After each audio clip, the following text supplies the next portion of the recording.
YouTube. YouTube is live.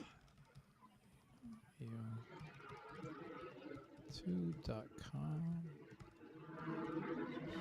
at the hour of power. Okay. That's the. Well, okay. There you go. That's the YouTube link. Twitch, YouTube. Oh yeah, that's right. X. Let's get X going next.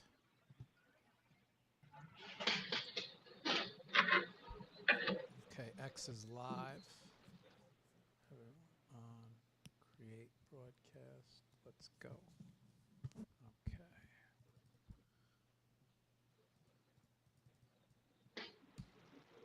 Post. Okay, post. Very good. That's X. Okay, so X is top link, pinned to the top of my page. Show is live on X, and show is pinned to my profile. Pin up, pin up. Okay, there we go.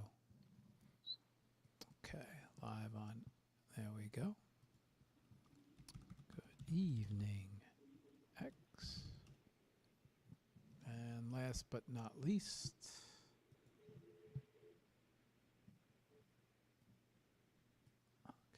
okay, live on IG. Live on IG.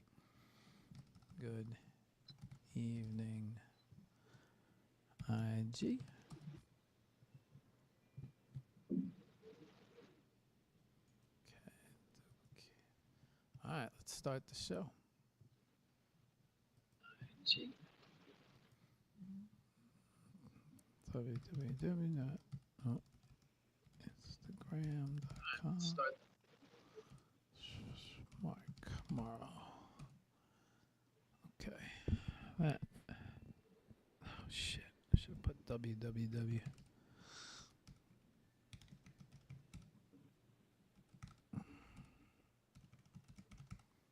Okay. Oh, it sent it like that anyway. Got it. Okay. All links are live. All streams are live. Let's get going.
Set your body free. And I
I'm done.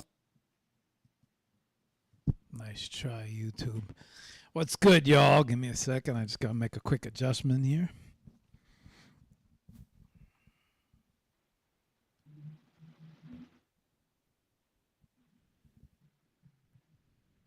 There we go. That should be a better. Okay. Yeah. All right, we're better here. Okay. Yeah, everything's good. Yeah, I think we're all good. I need my phone. All right, what's good, y'all? Welcome to the Hour of Power. Welcome. Let me make sure I got everything set right. We're all streaming. Yeah, we're good over here. Very good. All right, everything looks good. Yeah, okay. Comments are up. Comments are up everywhere, y'all. So drop in and say hello if you guys want. Go. All right, there we go. Okay, guys, what's good? Welcome to the show. Welcome to HOP. Happy Monday. It's cold Monday. Well, for us in New York, it is. Episode 403. So our guest tonight is no stranger to HOP. You guys met him once already. He was on the show with the Art Cartel. Not sure who got a chance to see that show, but it was a great show. Art Cartel, Uzapata, Hudasaka, and Luko. And so tonight we are going to do an artist spotlight with Luko. He is 1/3 of not only the Art Cartel, but 1/4 of One Love Art DAO. So I don't want to take up too much time. We got a chance to meet him for a little bit on the Art Cartel show, but now we direct all our focus to him personally on our artist spotlight show. So without further ado, let's bring him up. All right, we got him there. Let's get him on IG. Before we say hello, there we go. Perfect. All right, Luko. Say hello to everybody. Yo, what's up? Good night, everyone. Happy Monday, 13 January 2025. Crazy. Crazy. I can't believe we're almost halfway through January already, Luko, huh? Yeah, man, we're almost done. Like the first, it's going fast and crazy. We have seen a lot of things happening this new year and crazy stuff. But yeah, man, so happy to be here. Thank you so much for this invite. Super special. I got the pleasure to share with the boys, Yusapata and Hudasaka. Big shout out to them in the Art Cartel show. It was a great conversation, man. So yeah, super excited, man, to be here today with you, with everyone. All right, Luko. So I'm going to hit you with the most generic question of the show, which is take a moment, maybe introduce everybody to yourself, and then give them maybe a brief history about you and your art, and then we'll kick it off and get a little deeper. But go ahead, Luko, take it over. Okay, well, let's get like inside of that. My name is Luco. I am a Colombian painter. I consider myself a soul painter because for me, art is like a therapy and has been like always a therapy for my own life. I studied great arts in the university here in Colombia, in Bogota. And I have been like painting since I was like a child, like doing some stuff. Like my mom was oil painter and a manual stuff. She used to do a lot of things like ceramic and this type of stuff. So yeah, man, all the life I have been near the art. My father also was an architect, so the part of the design, the lines, all the straight things was like for his side. So since I was a child, I remember doing some stuff in the school. I was like painting my hands. I love the tattoo. I mean, I've been enjoying it like the arts. For me, the art is a human experience. So yeah, through the senses, through the emotions, through the unconscious, we can live for that, and that's like the meaning of the things that I do. And yeah, I am nowadays here in the Web3, living the Web3 life and the art life, of course. I dedicate my life to the painting, to the art, to the stuff. I have been done like murals and different type of projects here in Colombia, in Bogota. I also share a piece of art and for national bottle water bottles. For yeah, so it was like kind of a beautiful thing to me. So yeah, I have been like trying to immerse my entire life and keep growing, evolving, and learning each day. How to how to surf. For me, it's like surfing the waves, doing the stuff. And well, here in the Web3 with the R Cartel, the voice, they are everything. We do a lot of things together here in Bogota. And of course, the family, the big family, One Love, that for me is that like it's a family of artists around the world that everyone is striving into put the heart, put the energy, put the love, the intention, the growth, the community, the support into the art. So it's kind of a beautiful idea. We have been doing a lot of different things with Jenny, with Chaz, with Starkis. So it's been like an honor to me. So that's like a little bit introduction of me, man. Okay, Luco, thank you. So, Luco, why don't we start? You mentioned younger, right? You mentioned that you were into art from a child. It sounds like your mom had some influence, and she was an artist. Ceramics, interesting. I haven't heard 403 shows, and nobody has brought up ceramics yet. And believe it or not, I used to do a little bit of ceramics when I was younger. I wish I would have. I wish I would have given it a little bit more, but I was a kid. I wanted to be outside. I was in ceramics class, so I do have some experience with ceramics. But you want to fill in maybe a little bit about when you were younger. I mean, what the art thing was it? Were your parents supportive? Did they send you to art school? Did you strictly do art when you were younger? I mean, what type were you heavy into art when you were younger, or was it like something that kind of evolved over time? Did you always stick with it? Yeah, fill me in a little on that. Yeah, no, I used to try to introduce myself into different type of things into the art and into the stuff. So the classes and the things was like a really big interest to me. I remember when I was like in the school and the stuff, I used to draw manga, like characters and stuff. I love anime. When I was like more younger, I used to see a lot of series in the school, Naruto, Dragon Ball. I mean, a lot of different types of this style. It was my influence in that moment. So I started like doing heavy class into that, like doing the eyes, doing the faces, doing the human posture and this stuff. And it was like really fun because it was like a class outside my class of the normal day, like from Monday to Friday. It was like, I remember it was like maybe a Sunday.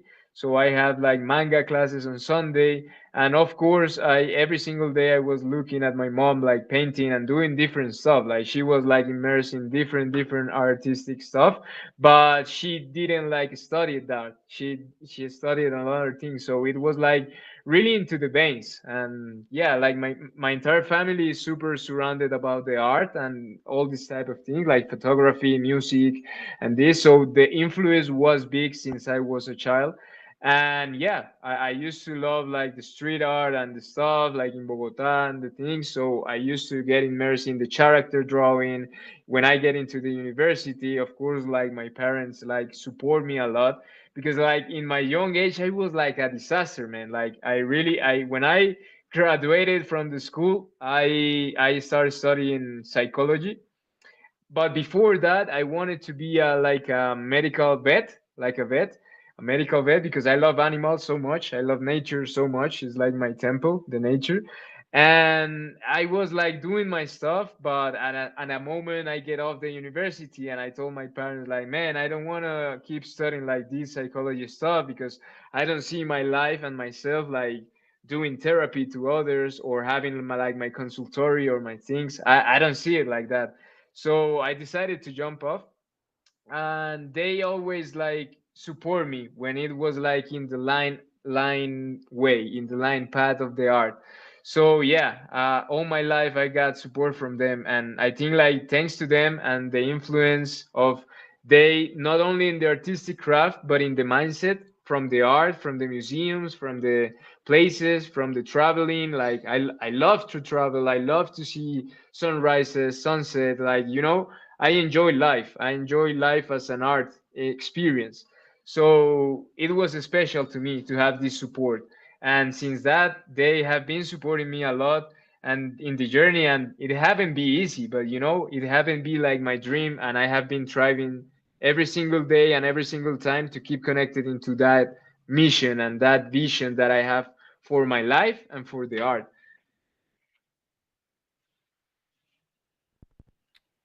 So interesting. They put the mute button on this mic in the strangest places. So every time I grab the mic, if you don't hear me, I always mute the mic. Okay, so interesting. You mentioned about psychology. I find that very interesting. Vet. My parents. I tell you, if you ever ask them what I should have been. It was, he should be a vet. He gets along, and saves animals, and so it's very, very, very interesting. A lot of similarities here. Um, okay. Uh, so high school. Sounds like college. You started moving. Now, was it always art, like art, right? Was it always painting, or was there any other art that ever took place? Was it with the how anime? Um, was it always like how did the because interesting, right? Because very heavy abstract now. Which is your abstract is kind of like your signature of your art. But it seems like there was some other stuff. Was there any other arts that you were messing around with before you started to really focus on the abstract and create? Yeah, well, like in the career, in the art career in the university, I dive really deep into different kind of stuff. Like not only like the history and the normal things that we used to study in art, but heavy into the craft, into the different things. So the university was a blessing because it was a safe space to you to explore yourself and to you to try it and fail it and do it whatever because you were studying that. So you was like really freedom into having your creativity stuff without taking into account like this is gonna be my life, this is gonna be my stuff. So I do different stuff into the classes, drawings, technical drawings, like the landscape stuff, photography. I also had a really great experience. I love photography. I really enjoy photography since I was a child too, because of my uncles. My uncle and my aunt, they were like super analog photography guys, and it was great.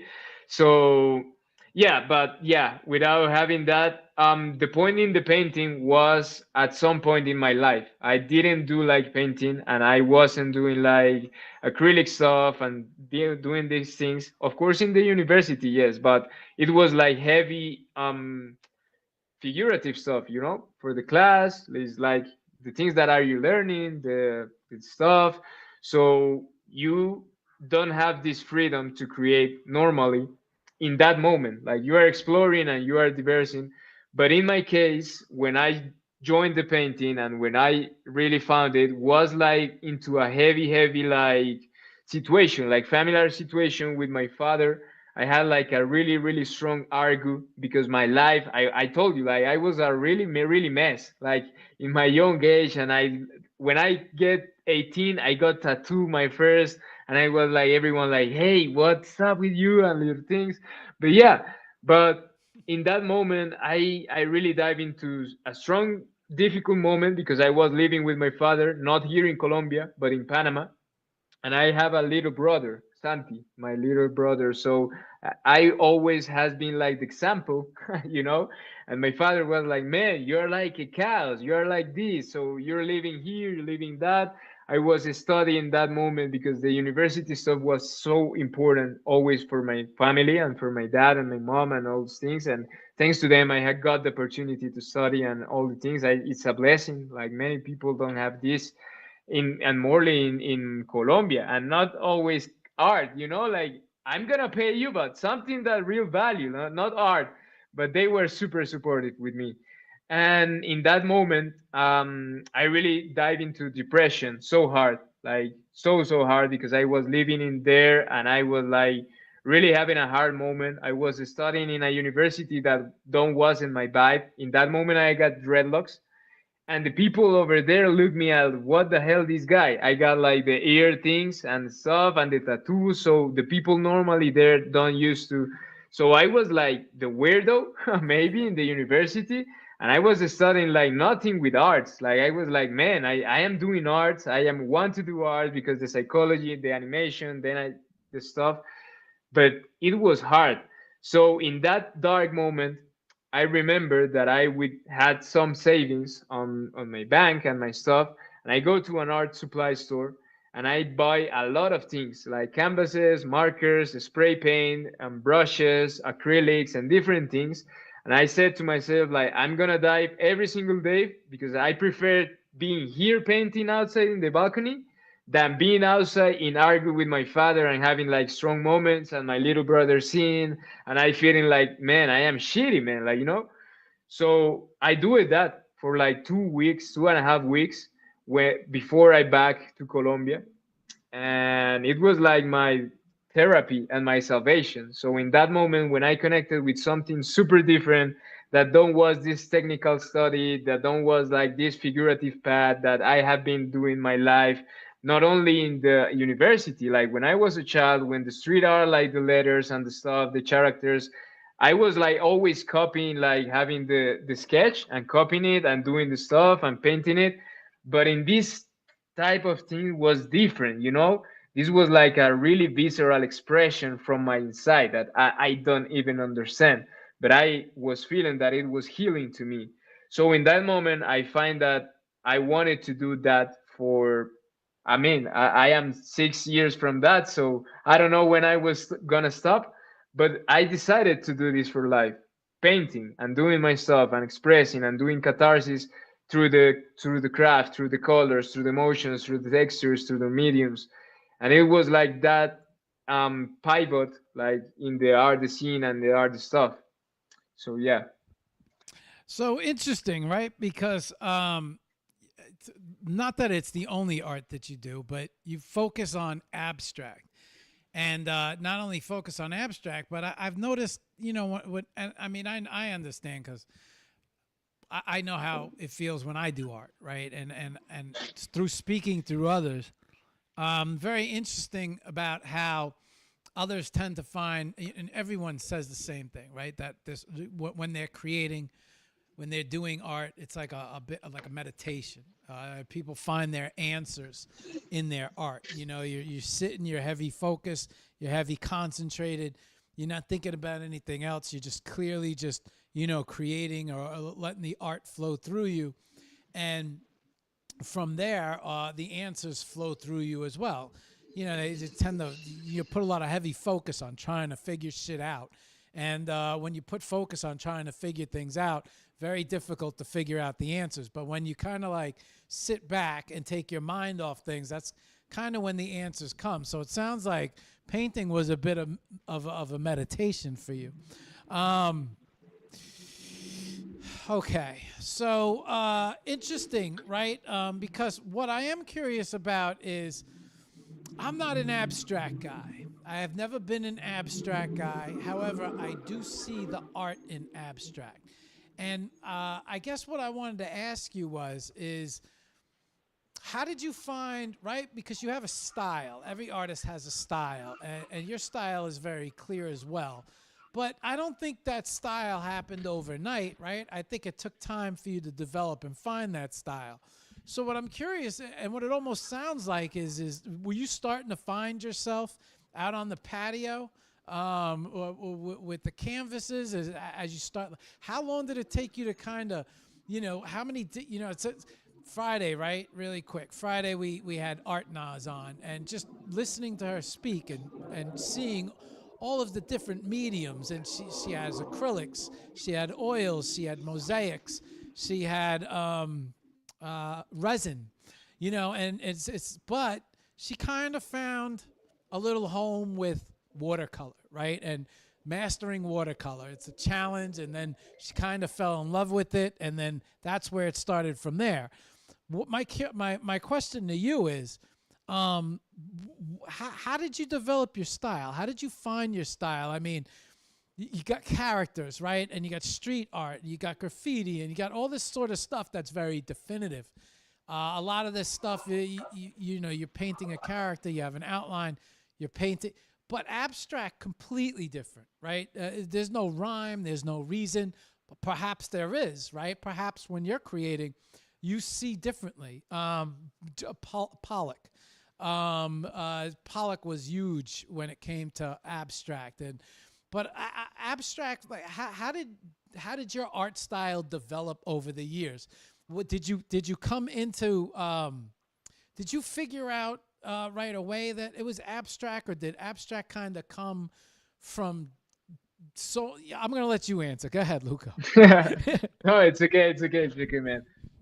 Yeah, thank you for that question. Well, first of all, I nowadays I call to my style the abstract flow because I feel like it's a flow for me. Like it's I've been doing like this like many time, and I think like I have been like perfection, like some type of things, of textures, of lines, of like flow. I don't know how to say describe it better, but than the flow.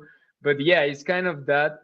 And the abstract thing like comes of course when I find the painting that I was telling to you, like the history when I started painting deeply into the abstract and the stuff. And since that, it was like a huge and a constant like warcraft, you know, like I don't see like it's gonna be an end. I think like every single time it's evolving and it's going, but you are getting better every day that you try out something different, that you explore yourself, and that you like really explode creativity without like having this type of schemes that I really, man, like I really respect that craft a lot. And I love arts, you know. I don't create art, but I collect arts too, and I have been collected great arts, man. Like for me it's a treasure, and for me it's this. So but for me the language of art, of abstract, is like freedom. And now that you mentioned Pollock, also Jean-Michel Basquiat and William de Kooning are like my three reference of the history. And I have been like study deeply their craft, like their stuff, like how they go. And it's like kind of you, for me it's putting my life, you know, putting my soul into the canva, not only putting like a final image, not only creating like a concept that I do it and do the stuff, but it's also putting my life, putting this night, putting this moment, putting this my energy, my emotions, if I am happy, if I am sad, if I am anger, if I am like depressive, if I am like super like crazy or without the world or with other mindset state, you know. But for me it's to having an immortalized moment of your soul into something which is representative of colors, of textures, of lines, of types of things that will not always be the same. Always is different. Like you cannot like do an abstract piece twice. Right, It's right, right. like really hard. Like I mean, it's really hard for me. But you know, but this was like the paint. But then I started doing like digital, and it was like a whole entire experience different from me, from my side, that I was like doing the university, the craft, the stuff, jumping into that. But that's other conversation, and that's other type of world. But for me the abstract art is a language, and the artist language is like the style. Like for me it's not like the style, it's more like which one is your language, how do you express yourself. Because now that you mentioned Arnas, like big shout out to her, she's amazing, she's incredible, and that she do different type of stuff. It's different the medium, you know, but you know that is her, the lines, the way she moves, the colors, the way the composition goes, the way the story is like tell it, is her. So that is mostly important to work in your art language, what is pure to you, that working in different styles and stuff. For me was that. I mean, that's my history. I am not here telling to the people, do this, do that. I'm not. But I am like just talking about myself and talking about what was for me, like thinking about that different situations. And I find that doing abstract was the most easy way to connect with my child, with my inner child, because I was having fun. I was not thinking in anything, you know? I was just painting in the walls, painting in the stuff, just when I was a kid. I was just touching the oils and touching the things, getting like messed in all different sense, but into art. And that experience is in the subconscious, you know? It's in your mind, inner side. Of course, you have memories, but personally, I don't have at all the memories that I wanted to have, you know, of my childhood, of my things, of me creating, of me with my mom, with my dad, going into structures if in architect with him, he showing me the lines, he taking the photos, he doing the stuff, that experience. But into the art, I really don't focus in anything. I just let it go, let it be, and going with the craft. And I don't finish a piece like in one day. I just leave it and I just do it. And I just sometimes I don't want to do nothing. Sometimes I have all the energy, all the inspiration, all the things. I mean, it's my life, and I try to pour that life, that young life, into the art, into the paintings, into whatever thing that I am working, project, collection, meaning, because I am putting my soul. So my abstract flow language is more that into the style, of course. And I love abstract. It's just so amazing to me and fun to watch the diverse of the abstract world, you know? So interesting, Luco, right? Because most people, okay, so most artists, right? They're painting something definitive, right? So I'm gonna want to paint a snowman, or I want to paint a dragon, or I'm gonna do some wild style, or I'm gonna, create my name. I'm gonna do graffiti, or gonna paint a sunset, or I'm gonna go out and bring my easel with me and capture a nice landscape or photography. Right? You're shooting, you're creating, you're capturing something specific, not necessarily something abstract, but you're capturing a scene. Now, you're talking about a different type of art, right? You're talking about a type of art where you have a blank canvas, and at the same time, you're kind of like this blank canvas as well, right? You're forgetting everything around you. You're not thinking about anything. And then you're immediately tapping into that canvas, and you're just hitting it with anything that kind of flows from you, everything that you kind of feel. If you're feeling like, maybe you're feeling red, and then you're and then of course there's all these different styles, Luca. I mean, you could use gold foil, stamp, you could use a roller, you could use different brushes, different ways to create lines, different wipes, smears, all sorts of different methods. And so what I find most fascinating and what most intriguing about abstract is, how do you know when you're finished, right? Like, like how do you know when you're done, and then how do you know when to stop adding, when to subtract? When, how do you sit back and, this is finished. Oh wait, like maybe you hit it two more times. Nope, nope.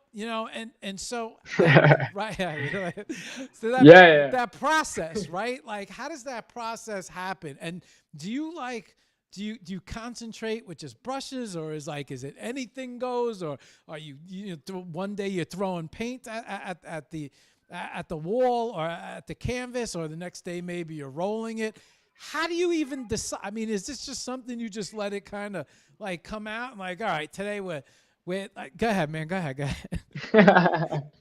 Oh, I love it, man. But yeah, it's kind of for me, the painting and the things that I do when I paint and the stuff, the lines, the flow, is like the way that I express myself. But of course, for me, it's important to have something before that I want to put in. So I well, I said this, but I consider myself like a really spiritual person, and I like to meditate, to go to the nature, to hug trees, to do this kind of crazy stuff that people don't used to do. And I think that this type of experience, of human experience, are the things that I really pour into my canvases or into the ideas. Because before that, I always try to study like the concept, study some colors, study some things, and then like try it on. Like I do like my things not as this expressive.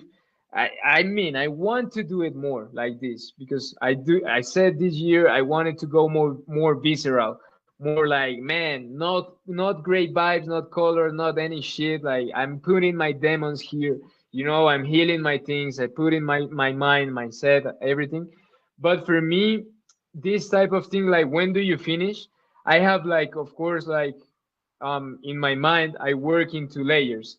So I'm going from the background to the top, always, like mostly in my paintings. So I work in the first layers and I combine certain type of colors in that first layers. Then I work in the second layer that I'm going to do something with markers or something with other material. Then in the third layer, I work with oil or put acrylic or put a spray paint or work like this and I flow. Sorry. And I work between all of them in different like layers, and I try to got finish the pieces when the details, the small details, are in the top. Like not the big ones, not the all the expressive stuff that you do, the soul, the catharsis, the dance that you do. Not only that, but the small details that like you really got into stuff and made it with peace, made it with like taking your time, not doing only just this.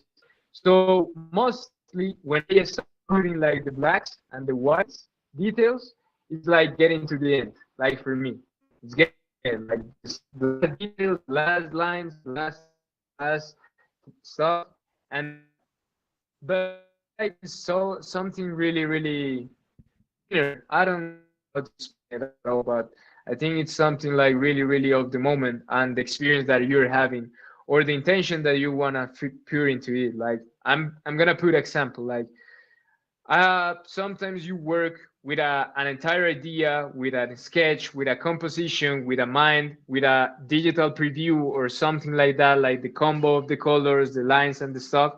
And of course, the textures and the things that you do is like your flow, your style, but you have like a preview stuff. But sometimes you really feel shit, man. You really feel like you don't want anything. You don't want nothing. You're like mad with the world. You're feeling like the most low stuff, and the only thing that you look at the canvas is like I'm gonna like how do you say like blah, like blah, the emotions like the stuff, or I'm super happy, I'm gonna put this, I'm gonna put song, I'm gonna put rap, I'm gonna put dance and stuff, and I do this paint of course. But for me that's why it's so important, the language, the artistic language, because whatever you do and whatever you create, your emotions or something super planet, super like sketchy, super like stuff, no matter what, it's gonna have your touch, it's gonna have your soul. So I try to do everything with that. Whatever, a sketch, a palm tree, the Luko face, whatever, some letters, some stuff. Sometimes I do commission and they ask me like, "Hey, put my dog, put my stuff," and I like do a sketch, of course my style, but I put it over there. Like it's figurative stuff. I don't have nothing against figurative stuff. I love it. I mean, it's the order. But I like to go crazy. I like to go crazy into the art, into the craft mostly. So that's how I balance like my creations or my stuff. When I have like a specific idea, I just Luco, go into that. Luco, by any chance, did anything at the microphone? Did anything get in front of the microphone? Let me check it. Let me check it. It got a little muffled, so I don't know if anything got in front of that microphone. I think we're good. Oh, You you're hear me? good. You're good. You're good. That's better. Yeah, yeah, yeah, yeah. Perfect. So yeah, I was telling like that to you. So it sounds like anything goes. Now, question: even though abstract and it's flowing from you, and you're creating, and it's definitely you could. I would imagine. So I would imagine as an abstract guy, if you're going to create three the same, I would probably move the. I would probably put three canvases all together and create them at the same time. Um, is there any times where you involve or uh, uh, are there any times where you're creating and you involve other things other than abstract, like did you ever have the thoughts to like you said, like in a commission, somebody says include my dog or the Luko face. And also like the inspiration behind these pieces. It sounds like a lot of it comes, emotionally. Um, it flows through your feelings, through the way you feel at the time. But did you ever where do you draw inspiration from? And on top of that, do you ever veer from, do you ever, is it ever, does it ever not, does it ever start to become not so abstract and it starts to actually take form and you're like, hey, you know what? Let me keep pushing this or, yeah, go ahead, Luca. Yeah, man. Well, I've been like trying different stuff, and mostly was when I started doing digital things because I get an iPad, and for me it was like a new world. Not only the Web3 stuff and the NFTs and the stuffs, the learn the craft, learn a new way to express myself, but with other tools that I haven't used, nothing. So when I started doing digital, like to me was easy to add my figurative touch to different types of compositions. So I started like doing layers of words, like doing some images, of course, putting the palm tree, putting the look of face, like it's like kind of a brand thing, like you can put it like in the behind because it's abstract but you see it. So I started like playing into that games, into the stuff. And yeah, actually yes, man, I always like love to keep evolving and trying different stuff. But it's kind of a crazy thing because when I was working the past year in a collection that the name is Textures of Life, that is in Solana, and this collection is a blend of photography and digital painting. Okay. So it was like super figurative stuff because I was literally putting the photo of the thing that I take with my phone because I edit it and I love photography too, so I do my craft and the colors and the edition and the stuff. And I was like, okay, I'm gonna put this into my art, into my flow. So I create this collection inspired in my childhood in the school because it was taken in a mountain here in Colombia that the name is Mahui, El Mahui. El Sendero del Mahui. Entonces, so sorry, I get into Spanish. So that type of things was the whole entire experience with my friends, like looking my school, like remember the mountain because I was like going there when I was a child with the school. I really study in a natural place, man. Like in Colombia, it's supernatural, a lot of things. So I study in a natural place. I was all my life surrounded by nature. So for me in that collection was important to point that with the photos, with the stuff, remembering the things, but putting my colors, putting my abstract flow, putting my lines, and putting my style. So after that, I really enjoyed so much start creating this type of things, using photos, using painting, using things and using that. And always I try to do in the sketches that I do in the notebooks or these things, I do really so much this type of figurative things, rapid, fast sketches and different stuff. And sometimes I add them to the layers or to the painting and to the stuff, mostly in commissions. But as I tell you, like in the place that I really feel like I am pure in everything and I am just having fun and being happy and doing my stuff and having my freedom is into the painting, like the nonsense painting. Like it's crazy. It's crazy experience when you paint without thinking about what is gonna happen. Just having the experience and working in layers to build that stuff. So for me, it's kind of cool. But I love to do everything. I do a lot of collabs. I love the collaborations. I have been blessed to collab with so many great artists here in the space that it's been a beautiful experience to me because it's kind of a mix their styles that most of them are figurative, are super perfect, are other type of things that is different from me. And having this type of dialogue and conversations to understand better their craft and how do they do the things or what do they think about this color or having like this type of conversations is really awesome, man, and really dive you in other levels of things. So I am just an open artist because I think like art has no rules, and for me it's like the philosophy art of living. I am seeing the life as art, as an art experience, no matter what, you know. The art of living. Um, okay, so sounds like freedom. It sounds like nice to walk up to a canvas and not worry about what's gonna happen, right? That kind of feels like artistic freedom. So no wonder there's so much happiness there, because I think a lot of people walk up to a canvas and they say, "All right, I'm gonna create the best work of art I've ever created. I'm gonna create I'm gonna do a portrait, something better than I've ever done." And people are humans are, as artists, we're constantly trying to, make sure our next piece is better than our last piece, and a lot of pressure we put on ourselves. And then to create, this sounds like you're like one of those cooks where like you have a big pot in front of you and you're just like, hey, let me throw in a little cayenne pepper. Let me hit it with a little salt. And then, just whatever you kind of like throwing in. And, it's, yeah, all right, not bad, not bad. This is stir, and then lo and behold, soon art starts to take form. Um,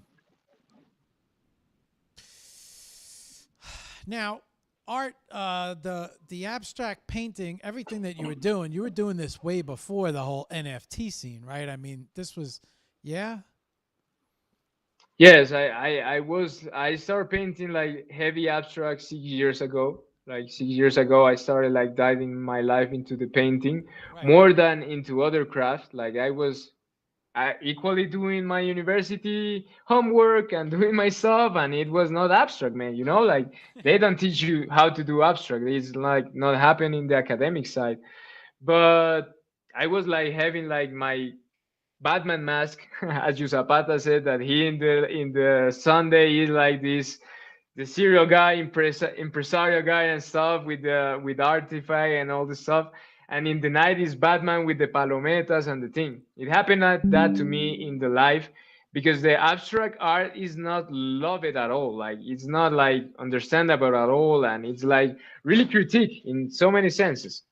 So yeah, I think it was like kind of that experience to me at to yeah, I mean it was like just to follow the feelings, the senses, like because I was like heavy into getting into other styles and to the other type of things, and I was like having fun, of course, and I was like, I mean, I can take like more time and do a one only painting of soup charcoal or something like that.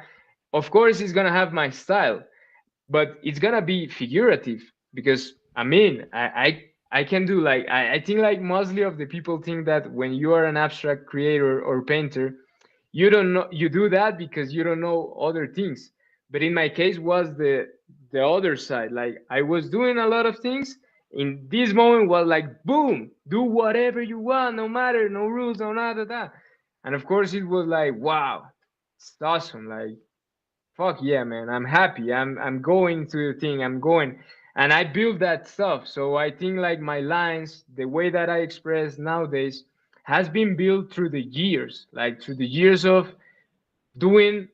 It's crazy, but it's like doing nothing. You just doing, just creating, just putting the things. I was like thinking about this. Like, of course, I use the art because it's my first income. I live from the arts. I live from the Web3. I live from all the things that I am working nowadays. I don't have a job. I don't have nothing like outside this. So I take it really serious because it's my job too.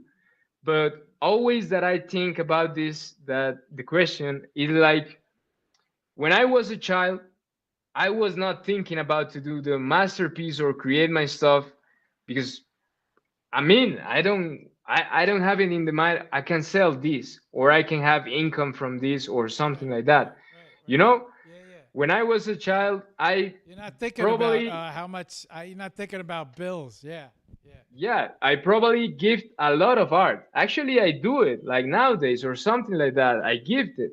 And not because of that is less value or something like that. So I always try to keep connected to that kid, to that child, to that child that was creating with nonsense, that was creating because was a kid, was not thinking in too much things.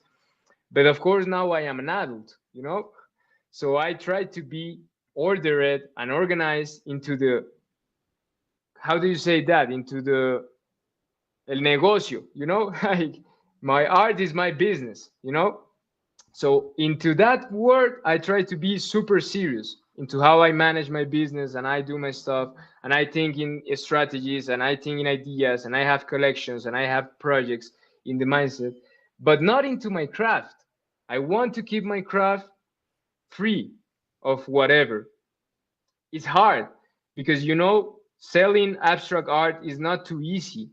To maybe sell a masterpiece that is like super perfect, that is amazing, but not because of that I'm gonna say, okay, I'm gonna do this, because that will be getting off my own self, like, man, I don't gonna get this argue with you. I prefer to work hard and do the stuff and try to get for the bills and the things into the art scene, into that heavy idea, but keeping freedom in my craft, keeping freedom in my ideas, keeping freedom in the things that I want to share. I share a lot of Colombia in the colors, in the vibes, in the things. For me, that is important to leave the mark, because tomorrow you don't know what is going to happen tomorrow, But if you work and you paint and you do stuff and you put your life into each Canva, into each notebook, into each thing, I for sure gonna tell you, like, no matter what, your spirit is over there, even if you are not here more. So for me, that type of idea of the art is important to have it into account. So really interesting, right? Something that you said, which is fascinating, right? Because it's like you're almost saying, like, when it comes to the business end of it, of my art, I'm serious. I'm on point. I got goals. I know where I want to go. I know where I want my artwork to end up. I know where I want to sell it. I know how much I want for it. I know how to market it. My goals, I'm going to hit this A, B, C, and D. But when it comes to creating the art, you don't apply any of that to creating the art. When you're creating the art, you just let it go, right? And then that kind of brings you back into being a kid or a child when you're not worried about, I got to sell this piece of art. I got to pay this bill. I got X amount of dollars. I need this, this, and this is all got to work out. So you're staying, when you're creating, you're staying very true to yourself, especially the child inside, which you bring up so many times about having fun. Um, so you were creating art way before. I'm dying to get into the psychology stuff, but I don't want to go too far left right now. Um, so you're creating art way before NFTs. How did you come across, like, it almost feels like you finding NFTs supercharged you, right? It gave you another level to the video game.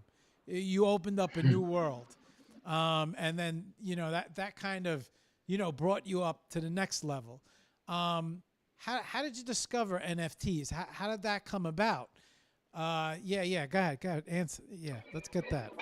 Yeah, well, I was like heavy working on different commissions and projects and murals. I work in a long project that it was painting some murals in collaboration with art collective. The name were like La Color Family, the Color Family.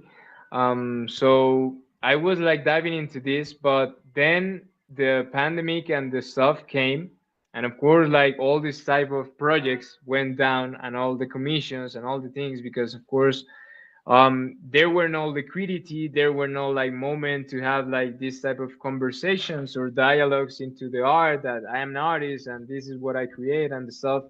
So for me, it was like getting into a jail for of course in that moment. Right. But I have been like following not only the history artists, I have been following the contemporary artists that I was like looking, they were doing abstract. Because for me, the guy that do abstract, it's like near me, because we have like a same idea of language and the stuff. So I was following some artists that started doing digital art. Like, I remember so much Jake Andrew and Thank You X. They were like top artists in my eyes. Still, they're still do that position because I really admire and respect them so much. And they were doing like digital art and this concept of NFT. And of course, in that moment, like start happening all this people thing and the news and the stuff. And I was like, okay, I don't know what is this, but I I can like keep doing my stuff. I have to try something new or different world or do this stuff. And I remember that I started like studying a lot of NFTs, of wallets, of stuff. And I started like investing in cryptocurrency, in studying about the blockchains, of course, in the Bitcoin side, Ethereum side, Solana side, and stuff. But more technical, more like not a creator, like more like like a degen. I can say that, like in that Yeah, moment, no, like hey, studying. 2017, I was degening too. So, Yeah, I mean, like heavy, super deep, and this, that. Of course, like I start like investing in projects that nowadays maybe don't value nothing. I know, but I was like getting dive into that. But it was at a moment that it was thanks to Ju Zapata that it was in this world that I see him in Instagram because he was like after this like pandemic stuff and things all outside doing stuff with exhibitions, and I participate in a custom spray can exhibition, and he has the Palometa spray can and those stuff, and I see his profile and see NFTs, OpenSea, Bull Roll, la, be, bam, boom, and I was like, hey man, and all my life I learned something, man. And it's no matter who, no matter what, write a message or tell him something. Because maybe not all gonna respond you. Maybe four gonna ignore you, but one is gonna respond you. And he's the guy, the guy that's gonna help you and the guy. So Jusapata was that for me in that moment. And I said him, hey man, I am a painter from Colombia. I study in the Universidad Jorge Tadeo Lozano. This, that. I am interested in the NFT world and this stuff. I have been diving, studying, and too much, but not as an artist. I want to do that path. So he, of course, with his energy, you already know how it is, and the stuff. He tell me like, yes, man, let's have a Zoom call. Let's have this. I'm gonna explain you NFTs. What is that? Create a Twitter, open an account, start like following these people, start like doing GM, and I was like, okay, this is a new world. Like this is not like DJing stuff. This is like Twitter. This is like share my life, create my profile, put my face, put my stuff. And I was okay. It's different stuff. And I was then when I started, it was in October 2023, if I'm not wrong, to 22. Well, I'm not sure. I think it's 2023, October 2023, maybe. And I started like doing my stuff and I started learning and I started following. And I was like in the beginning, like, how many times I do need to do GM? At that moment, I was thinking about that because I was like looking this like, okay, this is like a new thing, but this is like a new job, this is like a new stuff, a new world, but maybe it's gonna get it at the end. Or maybe Jusapata position that I want to be there. Jusapata was for me like he still be for me like a huge inspiration. But in that moment that I don't know nothing, it was like, dude, these guys are moving with Hudasaka then because I met Hudasaka after that because of Ju Zapata. So I started like learning a new language of art, of different stuff. And I was like finding a lot of friends, man. This doesn't happen to me in the traditional stuff because the traditional market, the traditional things work like a little bit different. Web3 was like super different to this stuff. So I started like connecting, I started following people, I started doing my GMs, my stuff, and just growing here in the space. Go into the spaces, I get better in my English, I like learn a lot of stuff, connect with a lot of people, enter to a lot of communities, man. Like since the beginning, man, like I didn't stop. Of course, I have been taking my breaks because I get burnout. It's so easy to get burnout here.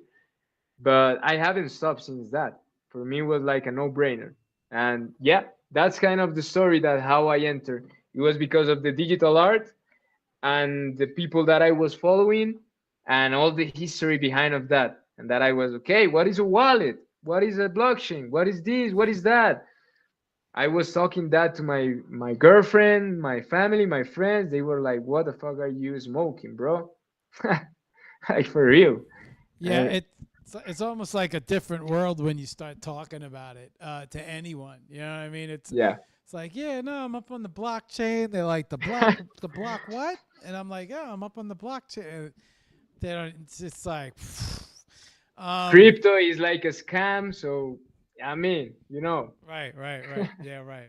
Yeah. So everybody feels that. You know, they hear crypto and immediately it's a, oh, that's crooked. Oh, that's bad. Um, yeah. Shit, Luco, man, time is cooking, man. I can't even believe it's 10:05. Um,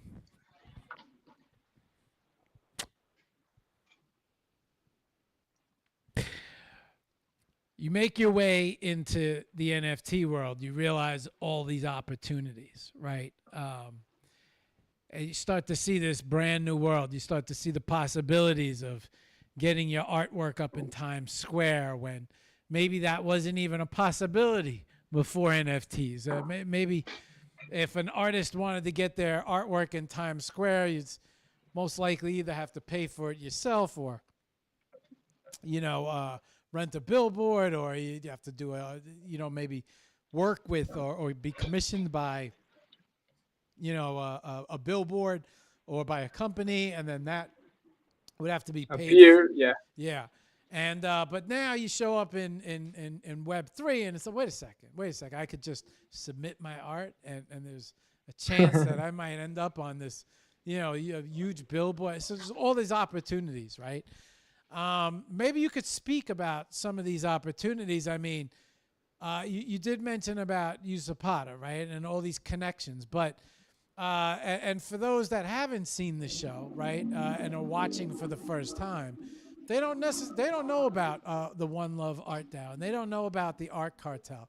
So maybe you could speak a little bit about these opportunities that came out of Web3 and from all these relationships, especially through spaces and it's just in my mind. I feel like you were creating art, and then all of these wonderful opportunities happen because you could create art and then throw on a space, right? And you could just have a space playing in your studio, and you just sit there listening while you're creating. And now you're welcoming this world of opportunities into your life just through listening and joining in and being part of the whole Web3 community. Maybe, and I mean, I know, right? And because you've been on shows and obviously just knowing who you are, and then knowing the web community, the Web3 world, all the opportunities that have happened. But maybe you could tell some people all of the opportunities that came out of Web3 and all of the wonderful things that, yeah, go ahead. Just take it Yeah, away. well, for me, man, Web3 was not only like finding the autonomy as an artist to keep going and to keep like doing my craft, doing my journey, doing my stuff, by like mostly having a voice, like building a voice, like that is super important, and it's super hard, like it's not easy, like you have to work and you have to put the things and the stuff.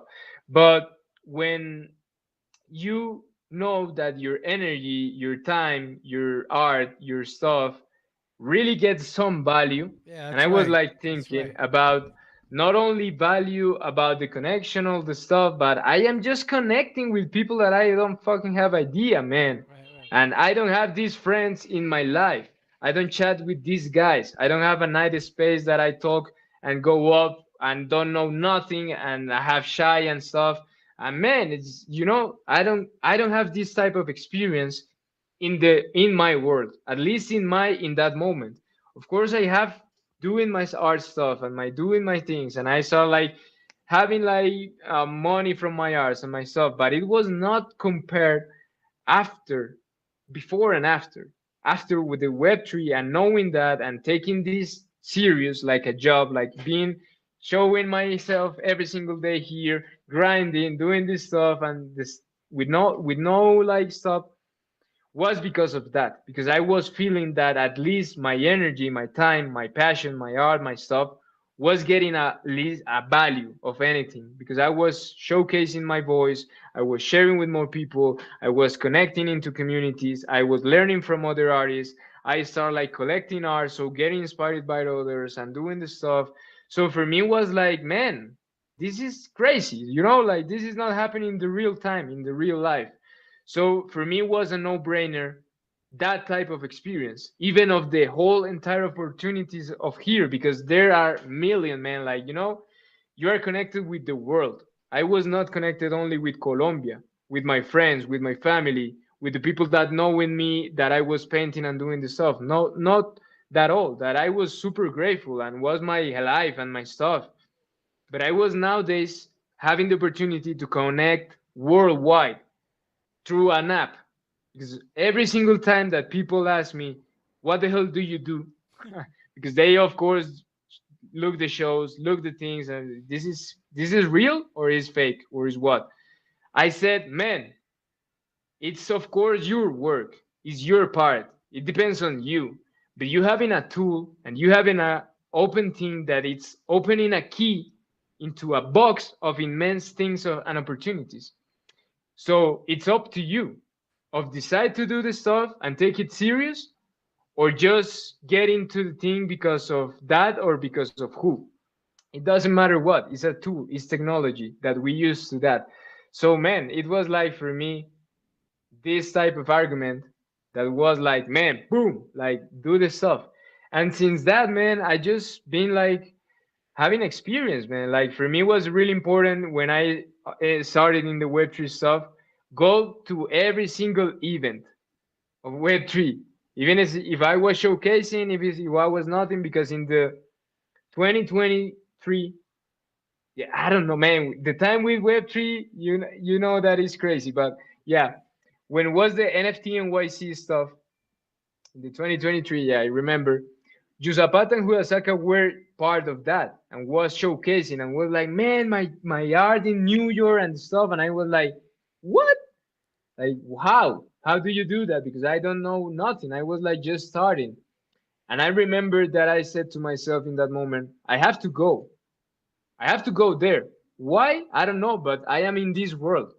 And after NFT NYC, a lot of things changed. I meet Jenny over there, I meet Sarkis over there, the things put it together, and all the things start to tracking more into my things, more into the path that I was like searching. And I was like, man, my energy, my time, my art is getting value in different ways. And for me, it's better than nothing. I was having nothing in this type of thing. A battle of ego, a battle of things, who is better, who sells more, who this type of thing, who is the top art. Man, that's bullshit. But I was having a real conversation, real connection, genuine, deep conversations of life, of things that I was showing vulnerable myself with people that I didn't know. Man, I don't do this with my friends. What the hell, bro? I Sure. was thinking that. So for me was no brainer. And since that, man, I can say it like for me it's really hard sometimes to say I have been here, I have been that, I have been showcasing, I have been speaking, I have been that, because for me it's crazy to live. At the end of the day, I still young and I still be young and so but I said, man, I am living my dreams. I living from my art. I having different tools. Now it's not only one. I always tell like the people, you have to use the marketplaces, the blockchains, the wallets, the DeFi stuff, just like an arm of the octopus you are as an artist. Because you as an artist are not just a painter. You don't just create. You do content, you do marketing, you do other stuff, you design the things, you do videos, you create an idea, you create a concept, you create like the photos of the showcase if it's physical. I mean, you do the stuff. You cook, you sleep. I mean, you are the human. So you have a lot of arms. You have to know how to use these arms. So for me, Web3 was a huge tool, technology tool that opened my world to the entire world. Literally, my world, my painting, my life, my voice, my inner child, this crazy painter abstract that doesn't have idea sometimes what he's doing. But I opened this guy to the entire world. And with that, a lot of doors open into my life. Exhibitions, showcases, conversations, connections, one love born, like, one love is the baby and it's the baby of us and all the things. And Jenny has been doing all the things. And I have such a great example of human being, of being surrounded by this kind of people. And I would think always, I didn't have this opportunity or never imagined to have this opportunity to get from my arts and my stuff to this point. Just for being in Twitter. Hey, I said to the people, just for being chatting, just for being doing my stuff in the cell phone. Because the people laugh a lot. It's crazy, like, Well, what are you doing? you found. I think you found a little land of like-minded people. You're not. So the more and more I kind of do these shows, and the more and more I speak to artists, especially in the NFT. Before I kind of venture out and start grabbing artists that might not know about the NFT world, the ones that I do talk to within the NFT world, it's interesting because everybody's just like, oh man, I found my tribe. I found my, it's like, and so it's a lot of people, a lot of artists have the same feelings that you did when you first found Web3 and NFTs. And, it's like, wow, I see a lot of opportunity here. They start working it and they start, grinding. And all of a sudden they see a lot of opportunity. They see a home for their art, right? Where a lot of times I think as artists, we create art. We're not sure where to, we got to go knock on doors, got to go bang on galleries. What if you got three galleries in your hometown and all three reject your art, right? And then you got to go to the next town and the next town and travel and that in Web3 it feels like it feels like the bonds that are created between people are genuine because a lot of it's based off spaces and is listening to someone speak and let me go check out their art. Let me see what they got going on. And a lot of people displaying their art. And then there's so many opportunities to display and be a part of, especially with submissions, all the events like you spoke about, and then the communities, you get involved. And then all of a sudden, you realize the whole art world is here. It's Sotheby's is here. All the auction houses are here. The exchanges are here. You start to learn that there's a lot of opportunity to reach the outside world from within this world. We're 10:17 already. What do you think about if we head over to the computer, Luko, and start showing everybody some of your art? We go through everything. Let's do it. Yeah, absolutely, man. Let's get It's let's your show. Let's Yeah, get it. yeah. Let's get because I feel like we're sitting here chatting and time is moving so fast. So let's bring up let's bring up some of this art here. All right. What's up, Sketch? What's up, Shira? Good morning. All right. What up, Huda? All right. Saying hello to everybody. What's up? What's up, familia? Thanks for being here. Thanks for sharing us with tonight with Mark and me. It's been an awesome conversation. I've been having a lot of fun talking about the journey. There's a lot of things that you can miss out, and just having this type of conversations are really, really meaningful. For remember your path, you remember your stuff, your history. So thank you so much, everyone, for being here, and thanks, Mark, for this space, this moment. Yeah, man. It's my pleasure. I love this is what I love to do. Let me re-rig these screens here. So I got you up there, and then I got you up here. Perfect. And then you're going to be down here, right? And then I'm going to move this over here. All right, so I have your X up next to you, right? Let me just bring this up. There we go. Okay, I have your X up next to you, and the pinned. And where do I want to go from here? I want to go. We have. All right, I'm going to bring up your link tree. Not only that, but I'm also going to bring up your IG. What else do we want to bring up? If we were to show some NFTs, Luko, what do you think we should bring up? Should we bring up Drip or Super Rare or Mallow? We could bring them all up, but is there anything in specific that you might want to show? Yeah, well, like man, for me it has been like those three are awesome because are the model that I am working right now. Drip is like my main tool nowadays. It's awesome to me. It's changed my life in so many senses. Super Rare has been for me like wow, a huge like accomplishment for my life, for my journey. I remember my new days in Web3, like seeing Super Rare and the artists of Super Rare, and I was like telling, man, one day I'm gonna be there. I'm gonna be there. So for me, it has a special place in my soul, in my heart. And Malo represent like my journey right now in the moment that I am doing on Solana, the stuff that I am working, I'm cooking. So you can share whatever you want, man. I will be great to talk different stuff. Okay. I have your yeah, this is good stuff, man. All right, so I have Mallow up. I have your Super Rare piece up. I have your Drip up. I have your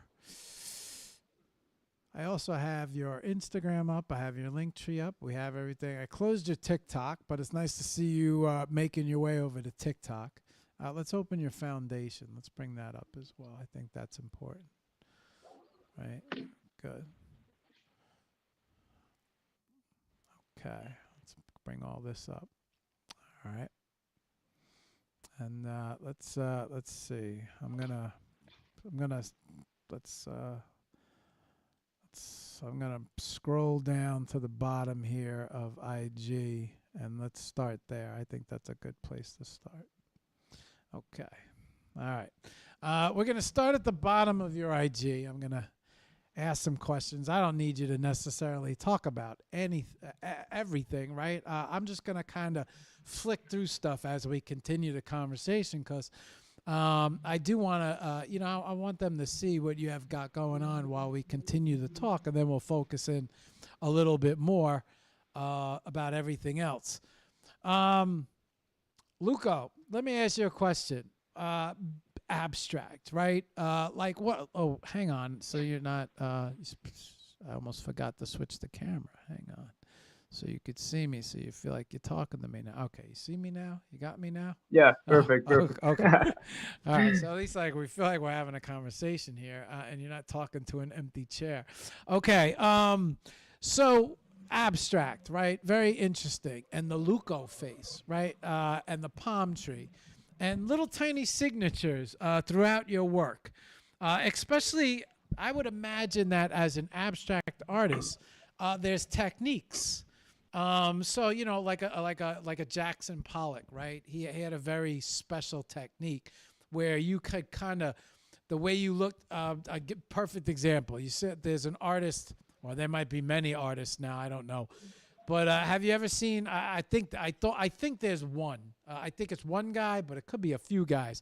You see the guys, or you see the artist now where he punches the holes in the pail and the canvas is on the floor and he's spinning the pail of a Oh rope, yeah, yeah. or he's flying over the right. So every Jackson Pollock, I mean, he was just he had his style. When it comes to abstract art, is there a style within abstract where you could identify a particular artist's style, maybe by the way they cut the paint or the designs or the way they use the tools, or maybe you do a little something different, a signature. Abstract might not be, abstract might be abstract to most people, but it might not be so abstract to you because of the way you create. Do you find that there's ways to like sign an abstract painting almost the same way like Jackson Pollock would, and the way you could look at it, be like, oh, that's a Jackson Pollock. I know his style. And I think you did touch upon this earlier, right? You did kind of mention that you could sort of see a style in abstract. Your style.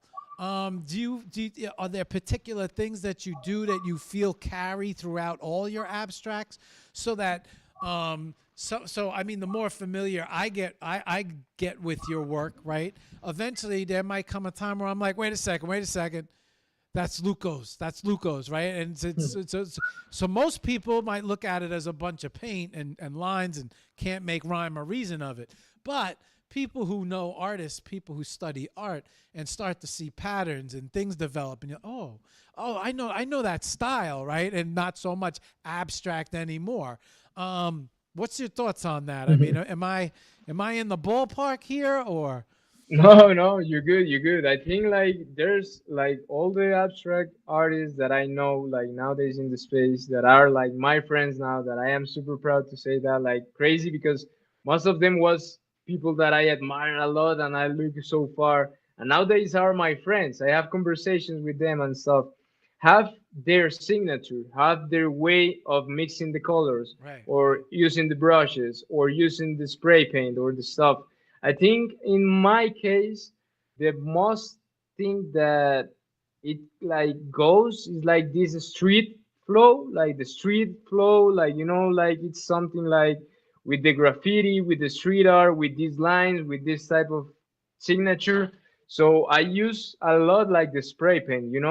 I use a lot of spray can. I love the versatility, yeah, versatility of the medium, the things that you can do with a spray can with different caps. So I I was use just a about to lot of ask you. this. You have different caps and different. Go ahead, go ahead. I Yeah, didn't mean to you interrupt you.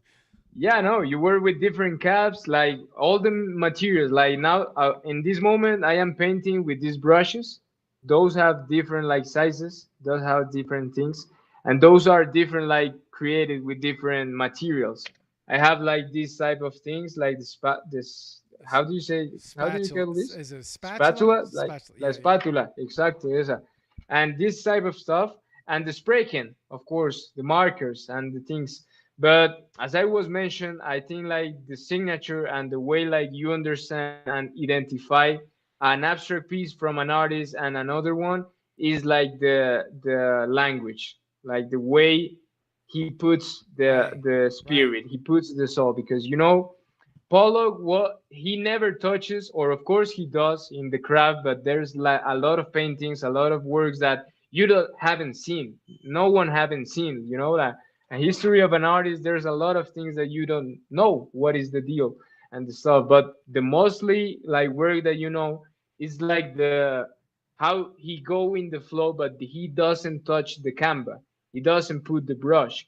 He just was like action painting, like doing the splash, like dripping this paint and doing the stuff into the canvas. He doesn't touch it. He doesn't nothing. But it was layers of layers of layers of layers, and that representative way to express himself. Nowadays, you said, I know he's a Pollock. He's a Pollock one. And I think like that's the goal as an artist. Like a day in the future, in the stuff that the people really recognize no matter what, that is a Luko. For Right. me, that's the important part.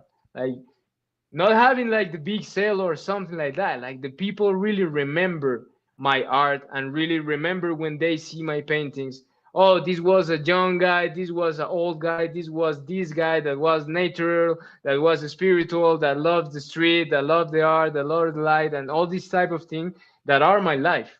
You know, the painting and the canvases and the stuff is the way that I express. Is my medium, is my transport of my soul. So I see it like that.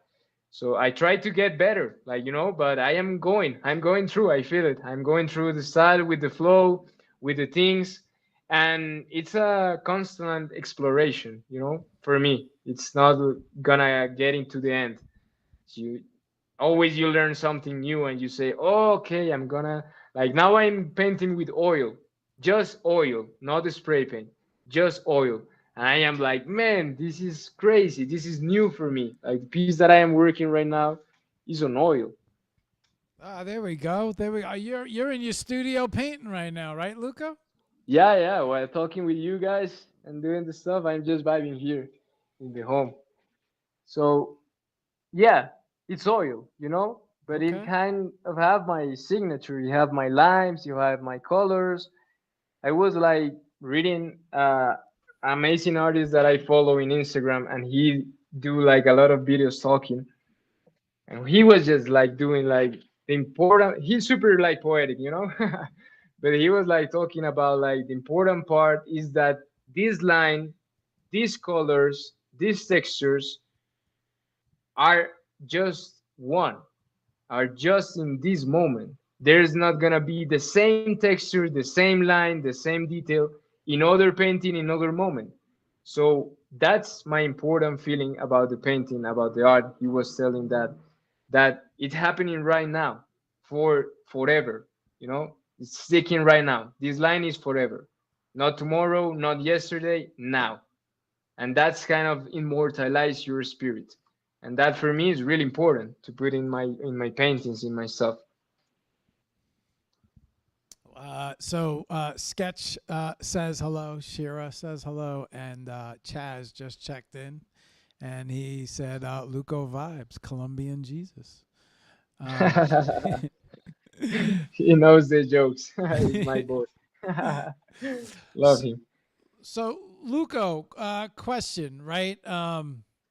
When you're creating the difference between a canvas and a wall and digital, I would imagine that each one of these you have to approach differently, right? Each one probably has its own challenges. Which one what do you find to be the most challenging when you paint? Is it when you do a mural, or would it be an abstract piece? Yeah, I mean, what are the different challenges that you have to go through as an artist when it comes to each one of these? Because you're carrying your abstract throughout, right? And so when you're creating physicals, you're in there, right? You're in there with your spatula, you're in there with your tapes, with your spray paints and your spray cans, and digital might not necessarily work like that. You might not have the same feel. And then, of course, right, when you're doing a mural, completely different than, maybe a 24 by 24 canvas, right? It's more manageable in front of you. Your arm's not going, further here to here to here to here. Where now in a mural, it's well, I got to make sure this whole thing ties in. So, yeah, maybe you could talk a little bit about the differences and the challenges of, moving from all these different. It's not like you don't stay in one area. You kind of take on all these different challenges, and you bring your abstract style with you throughout all of them, right? And now that I'm starting to see some of these digital pieces, I can certainly see your style carrying from the physicals to the digitals. What are some of the challenges that you face when it comes to each one of these different styles? Well, yeah, I think it's a completely different experience, each one of them. It's a Right. different tool, it's a different medium. You're using different stuff. And yeah, for me, like doing the digital part is like more like the most like versatile, easy, because you can carry all the color palettes, all the colors. You don't have to buy any color, any nothing. You don't have to get nothing. You have everything in digital in the setup, so you have more like ways to create more in the moment. You can create like here, you can take out the iPad and go over there and create outside and go down and then you have more easy ways to move. And of course it's a different craft, like the colors, the textures are completely different. But I think like, yeah, that is be like super open into the textures, into the tools. I use Procreate normally to create my paintings, my digital stuff. And the things, you find a world, you find a world that you can use that world into your flow. In the physical part, in the canvas stuff, you are the world that you are expressing yourself into the stuff. Like in the moment that you put the line, the do the splash, the do the thing, your action, you're doing the stuff. It's different like the catharsis that you're having into the digital. And of course, like the details and the stuff are like more like maybe easy in a easy way. You can get more detailed, you can get more like deep into the painting, you can work into that flow. And I feel that in mural is the entire experience of life. Like you are in outside, you have to think in the sun, you have to think in the rain, you have to think in the material, you have to think in the mask, in the stuff, in this, in that. You have an entire experience through the art, and you have to get done something that is more bigger than you know. Normally in the canvas you paint, well, I paint canvases, I am bigger than the canvas. I want to get more like with more canvases bigger and stuff. But for now, I have been painting more. So in the mural side, I think like it's a entire challenge. Like for me, maybe the mural stuff is more challenging and more stuff. And yeah, because you are like being like also sometimes competitive. You are like painting with others, and you have been seeing like their flow, their stuff, and you thinking for yourself like, man, it's not getting done well. If it's a collaboration, it is a commission for the mural of the bank. They have their specific like, hey, this not, you know. You can go free, you can go like doing nothing. So it's kind of a different craft, but I think like it's an entire new experience to myself. Like I see myself like in a game, like entering in a new world, like digital, boom, digital world. I have the tools, I have the powers, I have the things, the colors, tan, the way, the flow. I got into the physical. I have my things, the cans, the brushes, the stuff. I get into a new world. And into the outside is all the whole experience. And I think I cannot have like a favorite one. For me, it's hard to decide which one nowadays is your favorite one, because I think I creating all of them in different ways, have different experience, and I mean, I just enjoy to put my soul in each piece. Hey, Luco, talk to me about the Luco face, and talk to me about the palm tree. Okay, so the Luco phase is because when I started like doing my painting stuff, I was like more immersed into the graffiti, into the street art. I was working in a place so far from my home, and had to take like transport, the public trans. No, it's not public. Like you have to pay. That is shit. But yeah, other stuff, and you go a lot. So I pass all days through the home to the work. I work in that moment in a vape shop. It was fun. It was fun. But I see a lot of street art. In the street art, in the graffiti world, in this type of world, the anonymatum is super important. You know, of course, if you are a painter, if you are something like that, you're gonna have your no your name, and you're gonna have your photo, your face, you know, because it's serious, the portfolio and the stuff. But in the graffiti, no man. Like the less the people want is like to know you, like to know who are you and who is getting these tags and getting this stuff. So for me was to finding a name also and an anonymatum image that of course after became like a logo.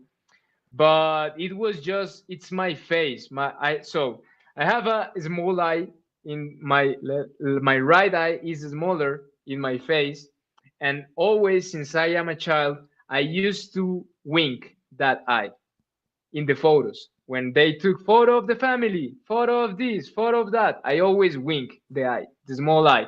I don't know why. I have been doing this all my life. So for me was to find the translation into something anonymous, into something like really expressive of who I am, this craziness, these people, with the wink stuff. So it's kind of a symbol to me. That's why the face. It's just a character of myself, and also a character that I have like in I don't have showed this. I just have it into the sketches. Maybe I do in the future or something. But it's like an elf. The how do you call the green guys that has the ears, the long ears, The like the dean, a dean? are you talking about No, like yeah, the elves with the like pointed the ears? elves with the pointed ears, like Yeah. they are green and they are soft. So I have a character that is like an elf style, that has the face, and that is like my character, animated character, something like that. So from that idea, I took this minimalistic face of the stuff. And the palm tree, I love the palm trees. For me, is my favorite tree in the entire trees of the things. My family from my dad's side used to live, it's from the coast of Colombia, Barranquilla. So since I am a child, I have been traveling to the beach, to the playa, everything, this thing, because it's the coast. I live in the city, in the central city of Colombia, the capital, Bogota. So when I was traveling, I have a lot of memories of palm trees in my entire life. And I feel that the palm tree represent in myself the way that I want to see the life, the art of living, the message to my art, to my vision, to how I enjoy life, to how I feel. That it not everything, because I have been talking here like I am a guru or I am a something like that, but it's not true, man. Like I have shitty days. Some of the days I don't do the stuff, but I want to enjoy and to keep learning how to enjoy this type of lifestyle. So palm tree represent to me this flow, the flow. You always think in a palm tree, moving out, moving the stuff, like just vibing, like just dancing. You remember the palm tree in a chilling way, in a chilling vibe, in a beach, maybe you have good memories of that. So this type of childhood memories are really important to me. And the way that I see life through the art, I think connect so much with this type of lifestyle of being a hippie, being so yeah, it's kind of the two symbols of who I am. So now that you describe the Luko face, it's like it makes so much sense because one of the eyes Yeah. are yeah. So it's like it's you create that's really I think that's an awesome logo, right? And so it's interesting hearing you how that logo came to be. Um, Okay. More questions. I got more questions. I had a really good question and I forgot it and I got to get it back. Um, shit. I had a really good question. I forgot it. Um, What it was, maybe, I don't know. come back to me. It'll come back to me. It'll Um, come back for sure. Collaborations. How do you how does how do you collaborate? Like how does that happen? Especially it's like I showed everybody your collaboration between you and you Zapata, right? The Palometa pigeon and your obviously your artwork included. How do you collab? Like how does that happen? Like is it obviously you sit down with another artist, you have a conversation, figure out how you're gonna do it. But um, how do you go into collabs? Like how does that? Do you go first? Does the other person go first? Like how does that happen? Like right? Because uh, like when you it's two styles, right? Let's say you Zapata and let's say Anna get together. So you would expect to see a Palometa pigeon, right? And then Anna's, line work or something, right? And so it would make, but with you, you never know, right? The abstract, it's just like, what are you gonna get, right? You're gonna just flow with it.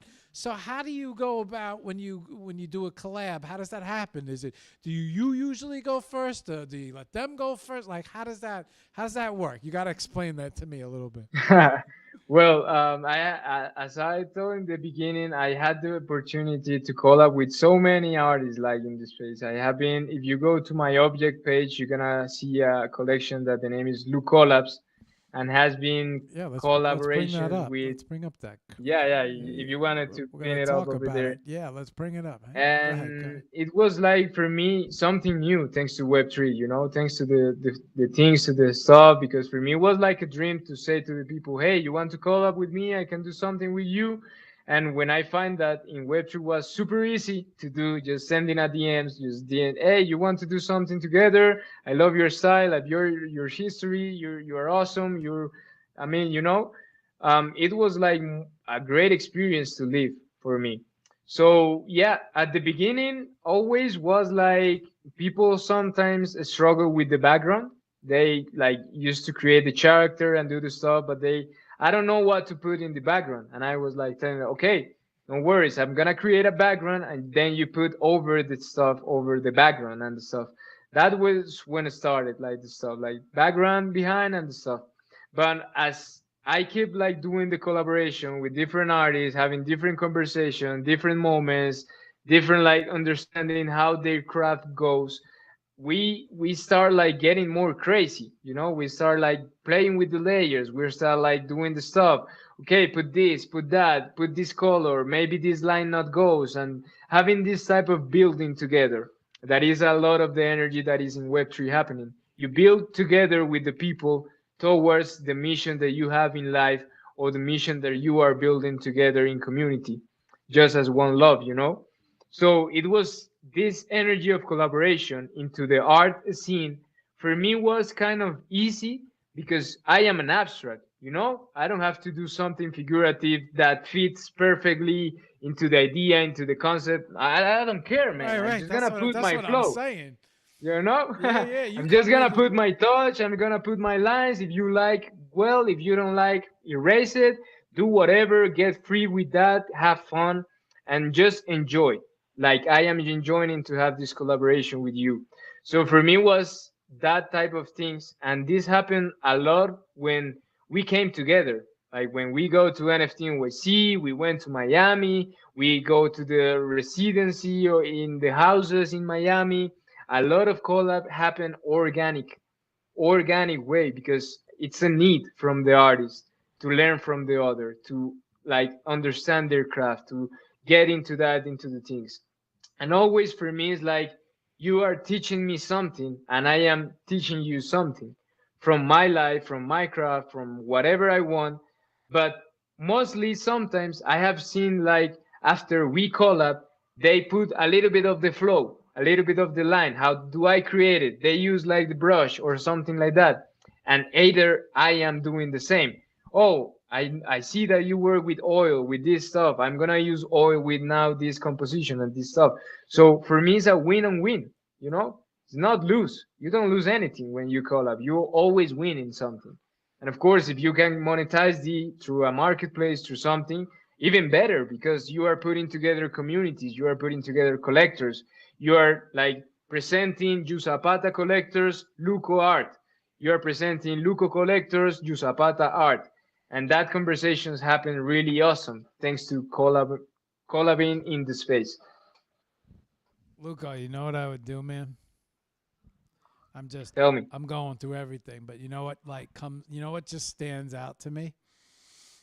I would create a base logo, which you kind of already have. That the Luco face, right, is kind of already in a base logo form, and I would send that out to certain artists that you feel comfortable collabing with, and I would just be like, why don't you add a design to this face in your style, you know, and have everybody do the Luco face the way Oh wow.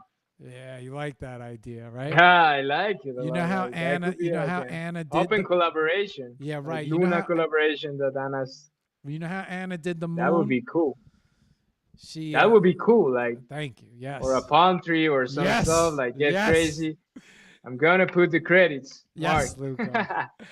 But Um yeah, thank you, man. That would be crazy because yeah, it's like the branding, the signature, the thing, the stuff. right, right. But do whatever you want, Yeah, but use yeah. this like the face and the PNG. Yeah, Wow, man, you kill it. maybe you hit him with like the white and black, right? And all right. Send it back to me, you do the rest, right? You just hit like a coloring book, right? The way Yeah. I love the way Anna did the moon and was just like, all right, open collab with my moon. You got an open collab sitting right in front of you, bro. Have everybody dazzle up a Luco face and That's crazy, but yeah, man. you know, That's crazy idea. Thank you so much for that. But anytime. yeah, for sure. For sure. I don't That know would why be that jumps out at me, but I love that little face. I think it's such an awesome logo. I could see that logo on hats, on shirts. I can see that logo in a lot of different places. But most of all, I could see artists really getting down with that. And that'd be a nice open collab with everybody, man. I'd love to see what you Zapata would do with something like that. I'd love to see what Anna would do with something like that. Who to Saka, right? Like I'd love to see what all these people would take that and just run with it. Um, okay. I'm still all right. I'm still going through your IG. Uh, the time, bro, right? Because it's abstract. You're abstract, and there's no real rhyme or reason. And you know as well as I do, oils they take a long time to dry. The acrylics really quickly. You never know what you're gonna use, right? How do you? Yeah, this is like my big question. How do you know when a piece is like done? You know, like when do you sit back and say, yeah, right? Like when like how does that happen for you? Like is there a or do you like do sometimes some pieces take a month? Like, yeah, I'm not feeling it and you put it off to the side, you come back to it and finish it maybe a week later, or like how does your formula work, or do you finish straight through? You did mention that sometimes you put something off to the side, or maybe you'll finish it a day or two later. Does it all come at once? Do you have to like sit back and let it sit and you take a look at it and you're like, and then maybe you walk by it and you hit it with something real quick and you're right? Like, so how does that like, because most people so it's just abstract, man. It's just I got so many questions when it comes to abstract, because I don't know if let's say I took a crack at abstract, I don't know if my piece would ever be finished, right? Because every time I'd walk by it, I'd be like, hang on, let me glue a Matchbox car to it, or hang on, I got this rusty nails. This would look good up, right? Like when does it? How do you know when to call it? And how do you know when to call it a quits? Like how do you know when do you sit back and say, is it something inside you that says, yeah, this is finished? How does that work when it comes to abstract? Yeah, so well, it's a great question. Like it's really difficult to answer it at all because I would imagine, it's yeah. something really really energetic. You know when it's finished because you feel it. But no one's gonna understand that because of you. You really know how is the moment. But of course, the people think like when we paint abstract, when we do the stuff, we just like are splashing and all this movement. But I also have like a preparation. I do always a ritual to start like a painting, to start like stuff. I prepare the colors, I prepare the brushes, I prepare everything, the setup, and I do the stuff because are the materials that I gonna use. So when that happens, open book of possibilities, textures, lines, color variations, and stuff, it started to work. It started to go in the flow. So it's kind of a work to build that painting because I work on layers. So when I get in done, it's when I get in mostly the small details, the lastly small details, the line, the marker lines, the pencil lines, the stuff with these things, not only like the expressive touch, like behind, if I throw something or I do this thing. So thinking about that, it's like a kind of creation from back to the top. I'm creating from the background to the top details. And mostly when I am feeling that it's going to get finished is when I am adding the blacks and the white details. After a black or white detail, it's really hard that I get crazy again because I have been building the whole painting.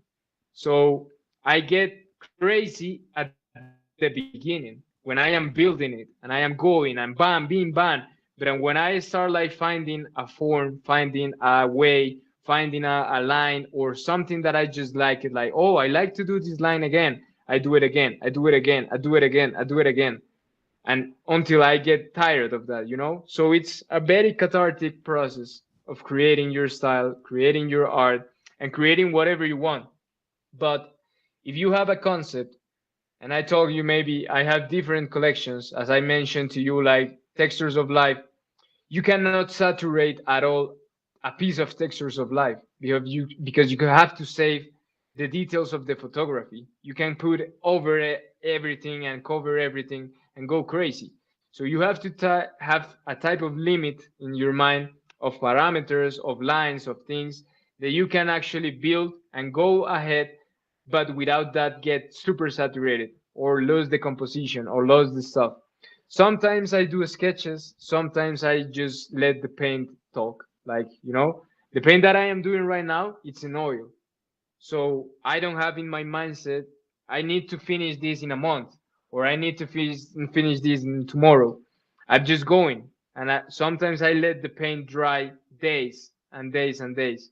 And when it's dry at all, I go back with new ideas, with new tints, with new colors. Sometimes I get a sunset into my eyes and I have the color palette in that. And I feel the color palette. I remember music as colors. I remember smells as colors. I really relate everything into colors. So I try to use that language of my life in representation of the pieces that I am creating. So that's kind of the process that I have. Sometimes even take a day, I have in Tesos a collection that the name is Luko Flow.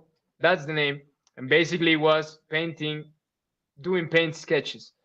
So I just put music, I just select three colors, and I just go and do whatever in this sense. But with that idea, I start doing masks, I start doing different things. So, it's very organic, everything. But of course, I have a time frame, timeline of pieces of something, and the material is important. A spray paint dries at the moment, Right. you know, Right. Right. seconds. It doesn't like seconds. An acrylic maybe dries later, but you can mix it with water, you can mix it with other medium. The vinyl is base water, so it's crazy to go. Watercolors, crayons, each material, each medium has their own time frame of something. So I like to be respectful with everything of that I am using, because if not, I'm gonna get crazy, man. Like, for real, I'm never gonna finish nothing and always gonna be expressing. Yeah, that's what I'm asking you. Like, let me tell you something, Luco. I have a hard enough time finishing my art, and like I have a direction. If I was an abstract guy, I'd never finish anything. I wouldn't know when it would be done. I would be working on it and working on it. Like, oh, let me add this. Let me add. I don't feel like I'd ever be finished. Um, art with no boundaries, bro. That seems to be what you're creating. Art with no boundaries. Um, yeah, man. All right, good stuff. I'm just flipping through some of your works on Foundation. Um, I wanted to show everybody your mallow as well. I got your mallow up, so I'm showing them that. I did. Let's see, super rare. Your super rare piece. I know.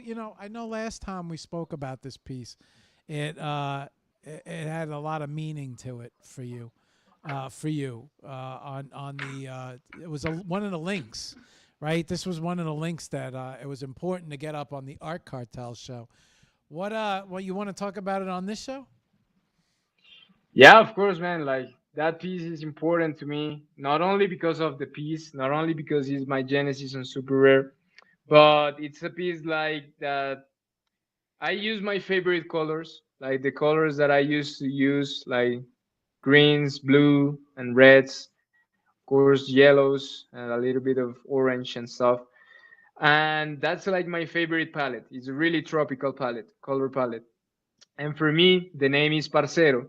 Parcero means like homie, like buddy in here in Colombia. El parcero, my brother, my homie, Yusapata el parcero, Huyasaka el parcero, Marc el parcero, So that meaning for me in at moment, the past year I started like going to the therapist in psychology every single Monday, because for me it's really important, and I have been getting into dark moments in my life. I know that I talk a lot of vibes, a lot of things, and happiness and life and that, but I have like really dark tones in my life in different aspects.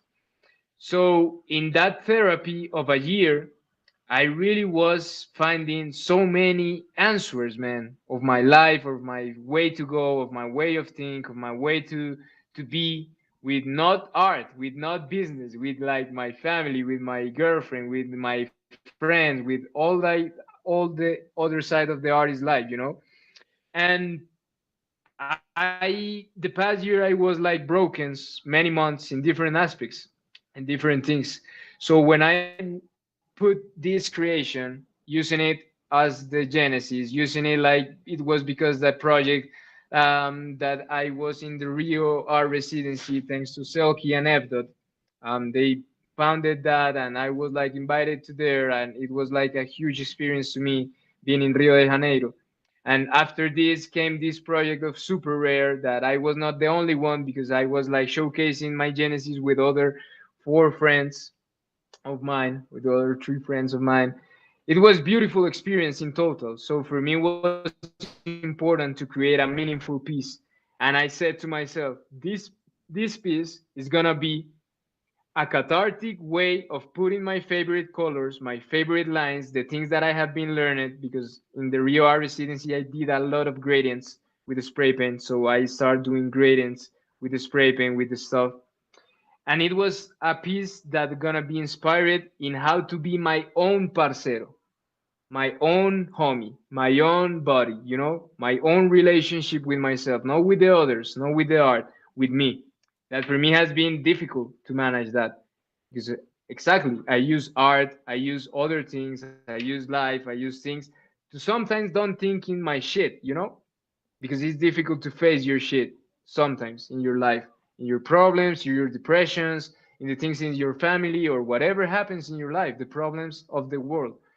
So for me was to put in all this into an artwork, and it was huge, man. Like I got so many inspirations, so many things. It was like the first piece big canva after not painting like in a while. I put new techniques, I put new textures, new lines, new colors, and it was like this a convergence to have a dialogue with myself, to heal myself, to have a conversation with myself. And it ended so well because all the project get outside. It was a beautiful showcase with the creation of Rio and the things, a space that we were talking about the pieces with Selkie, with the people of Super Rare, with Evdol, with the friends, with Jason Drainai, with Richard James, Rachel Wood. And it was beautiful to live that experience through the art. So that piece was really strong, really powerful, man. Like the time that I take, the energy that I put, the soul that I wanted to heal into that colors, into that textures. Also, that it was part of a beautiful project or of a beautiful launch. It was my Genesis piece on Super Rare, and it ended up of a collector of Fdot that wanted not only the NFT, man, but the physical piece that I had in my home. So it was like, man, top That everything. that was my question. Thank you. Go ahead. Finish. It just It was reminded me of like my question.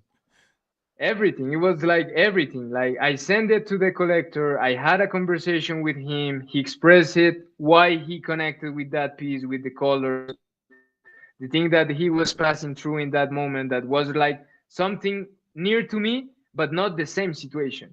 And I was like, this is fucking crazy, bro. Like I am connecting, soul connecting with people and putting my voice, putting my language. It's an important piece for me and it's killing it.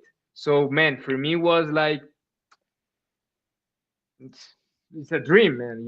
It's a dream come true in so many sense, in so many aspects. I don't know, like it was beautiful to me that moment.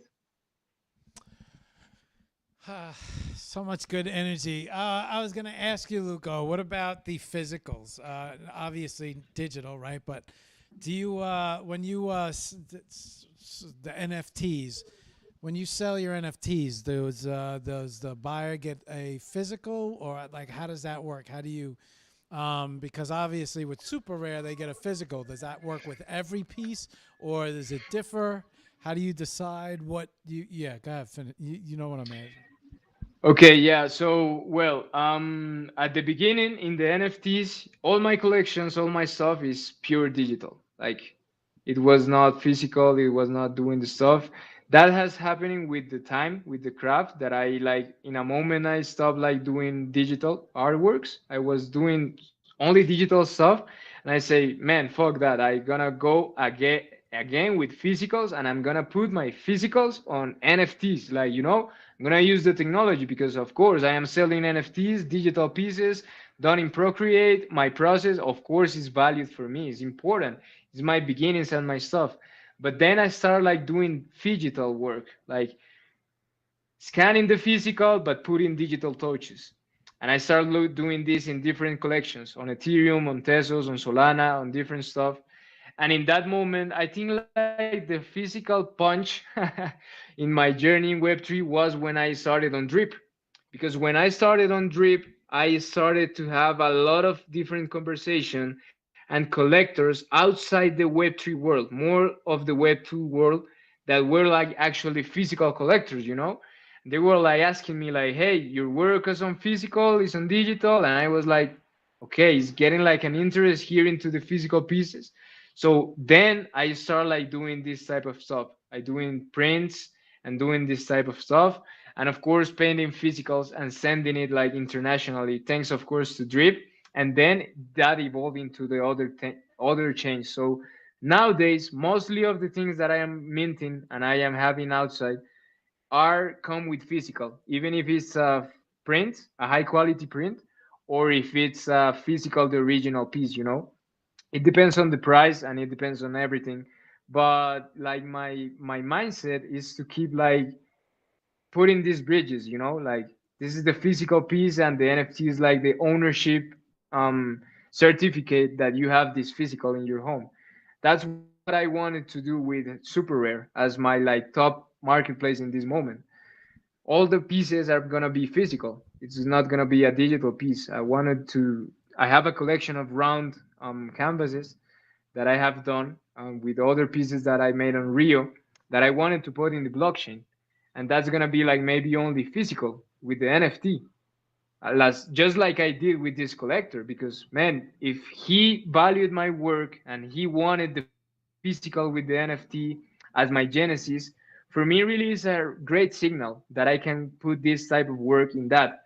And as I said at the beginning, to me, the marketplaces, the blockchains, the stuff that happen in Web3 are the tools of the poop of the Right. octopus, you know? Yeah, that's a great. Yeah, I mean that, and that's a great point, right? Because it's the Web3 world that is leading collectors to your physical pieces, and that's the real world, right? The holy grail of artists is to have your physical pieces collected and hung by some of the uh, some of the best collectors. That's what every artist works for, right? To be collected and to be displayed and to be put on display when it comes into wherever well, you walk in their house and there's your piece over their mantelpiece on their fire, right? And so I mean that's kind of what every artist works for. Okay, so we went through your drip. I showed everybody your drip. I wanted to get everybody to see your super rare. Took a good look peek at your mallow. Showed off a lot of your foundation. Showed off all your Instagram object. Went through your object, and saw all the collabs as well. I was doing all this while we were speaking, because rather Thank than you, man. yeah, man. This is people need to see the full variety, right? I have your time is it? It's 11:10. All right, fastest 2 hours and 10 minutes I've ever. It's pretty quick. This stuff. Nobody believes me when I say how fast time goes, but good conversation and good art, man. Time flies fast. Luko, real quick, best way for collectors, for people to see more art, to reach out to you, contact you, fastest way to contact you. What's the best way for all of that? Yeah, well, I have linked all my socials in the link tree. You can find like my different collections and my stuff. And yeah, I mean, on Drip, that is like actually like a social platform. So on Drip, you can find an entire portfolio of my artwork. I have divided in like kind of things. I have digital creations, oil paintings, physical creations, digital. I have different type of things, and so it's kind of a way to see my art, a great way to see my art. Of course, on X, on Instagram, Luko Art, line to the bottom. I don't know how to say that in English. I know that it has a name. Underscore. Underscore, like Yeah. in every social I am like that, Luko Art. And yeah, and of course, like in the One Love community, we are like building over there with Jenny, with Chaz, with Sarkis, with love, with art. We have been putting so many things together, great things, and that I just feel super honored, super proud to be part of that, and to just keep working and building through through the movement. And yeah, man, that's where you can find me, out in the space, in the world. Luco, you can be NYC 25. Yeah, in the one hub, you can follow me in the one hub of Luquito.nft.nyc, and you can claim the postcard over there. And yeah, the idea is we're gonna be over there with the family, hanging out, just vibing. We're gonna put something together, as always we try to do, and for the community, for the people. And yeah, for sure, man, I am just looking forward to that. Of course, like saving some money, because that trip are really expensive. And yeah, man, just going to have fun through the art. Well, That's the art of living. I look forward to meeting all you guys in June. Oh, nice, man, you're gonna be there. That would be great. Yeah, Yeah, for sure, man, for you're sure. gonna be in my hometown. You know, I'm gonna be there. Okay, Nice. so guys, I have his X up right here. This is his X, Luco Art underscore. I have his Instagram next, Luco Art underscore as well. His link tree is on both. If you click on his link tree comes up. TikTok not active. Well, TikTok is active, but nothing there yet. But I assume we're gonna get there. Oh, look at this, a hug. How did I miss your hug? I love the hug. I think this is such a great site. I say it every time. I Yeah, bring it up. Hug is like the Facebook of the artist for me. Yes. Something Yeah. like Yeah. that, man. Thank you. Yeah. Absolutely. Hug is a great site. The layout of it is great. It's very well thought out. I love how they display your portfolio of art. Second best, if not. Yeah. See, look. Look at this. I didn't see this. I looked through all your art. I didn't see this one. Look at the Luco flow. This is the Luco face with some design. Yeah, I would love to see what all these other artists would do with your Luco face, man. That I'm really curious to see. But this is his portfolio on the hug. All right. I got to work on my hug, man. I have nothing on my hug. Let me Yeah, see. and you see the dot domain that they get, like the dot .r domain, so you have to check that out too. Yeah. All right. I think that covers it all. This is his drip. You guys see his drip. This is his drip. And then we have his object. Foundation is right here. This is his mallow. And then super rare. All right. All right. That's a nice tour through Luco world. Let me reset these screens here so we could start cleaning up. All right, double guest, full guest. All right, let me change the battery in the camera here. All right, good job.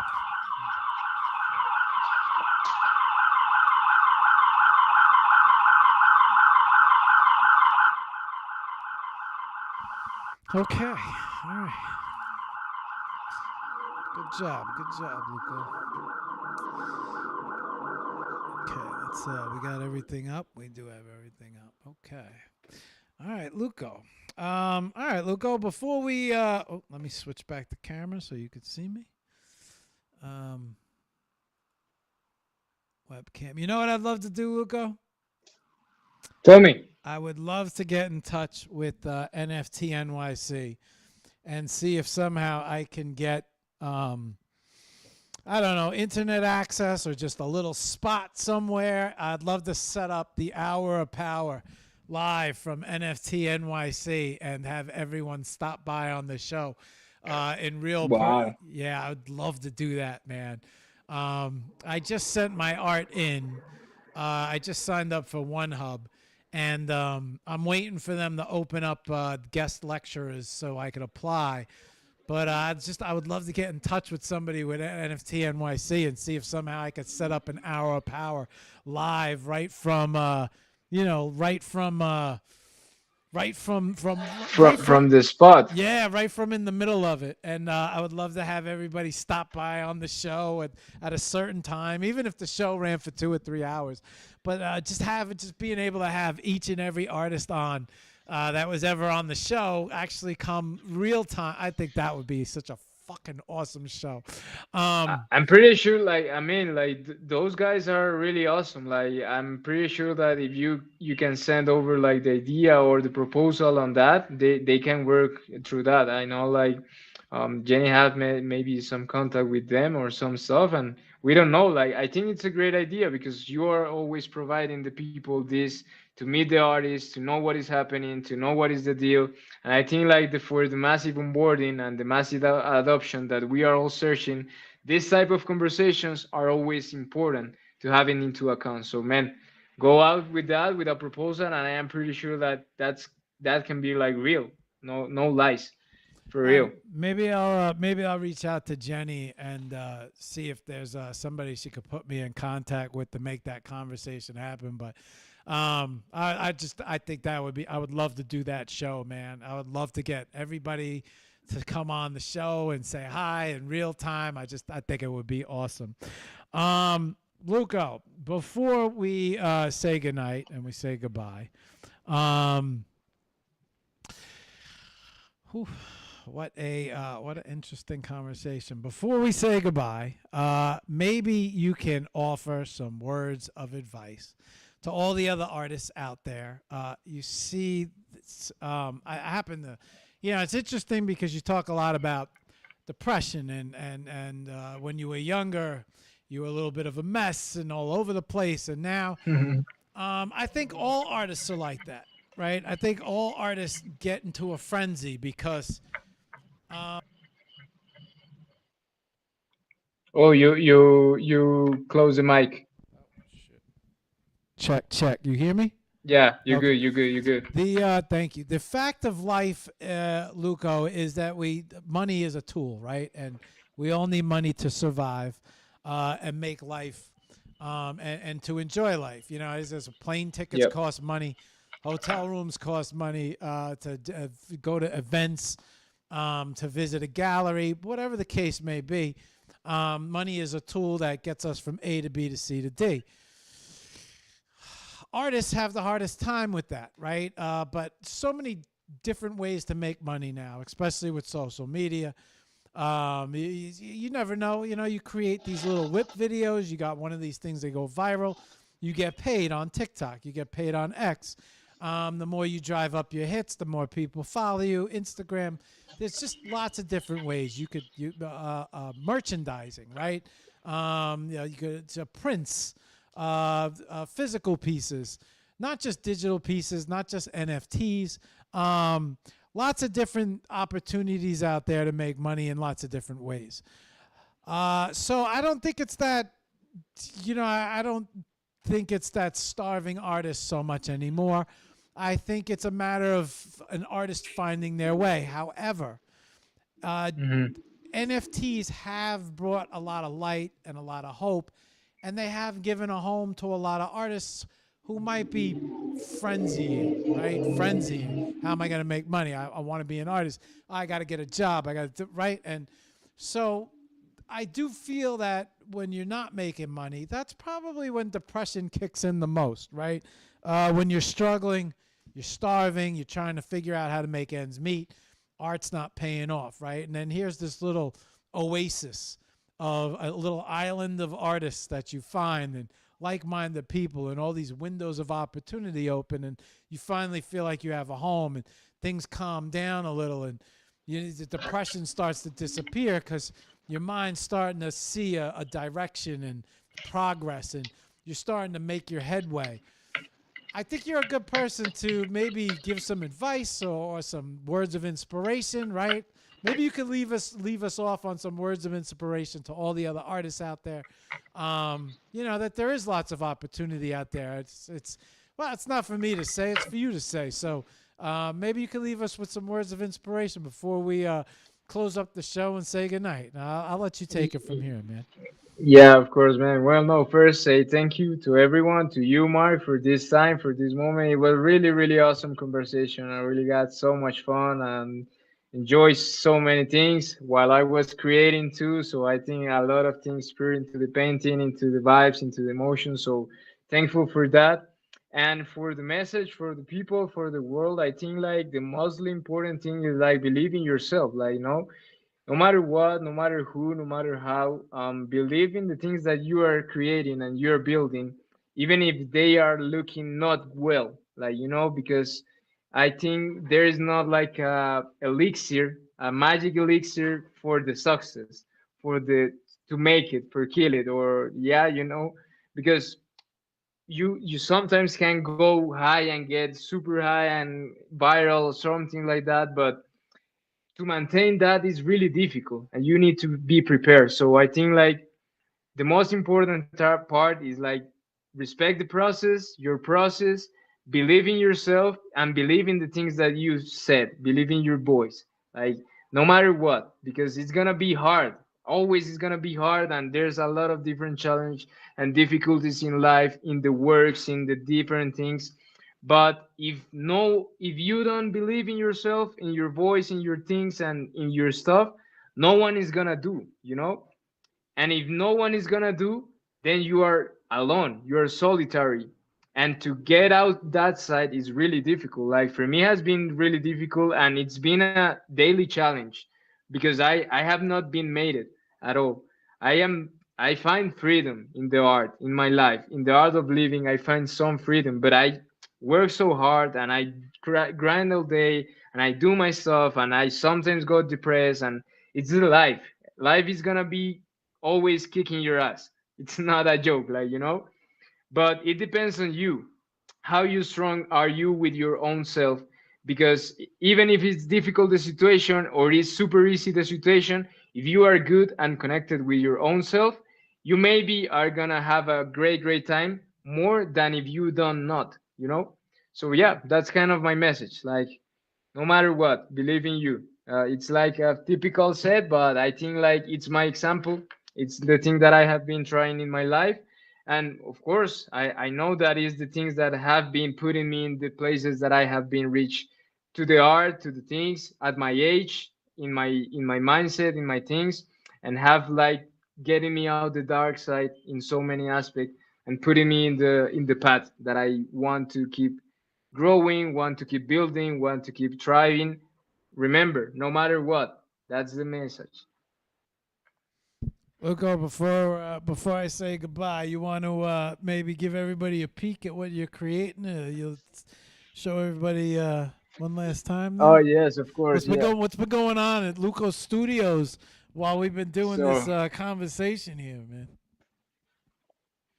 So yeah, I'm having like this inside work of I wanted to go more visceral this year because I think like with the colors I put the vibes, I do catharsis of life, I do my stuff, but this year I really want to heal. I really want to heal all the demons, all the things. So I am working with oil right now, with oil paintings and with oil stuff, and I just going inside to heal, just feeling. I am not thinking too much in the lines, in the flow. I am just feeling the stuff and getting like into a conversation with myself, with the colors, with the things, with the patterns. I don't know, maybe I put white over everything. We will never know.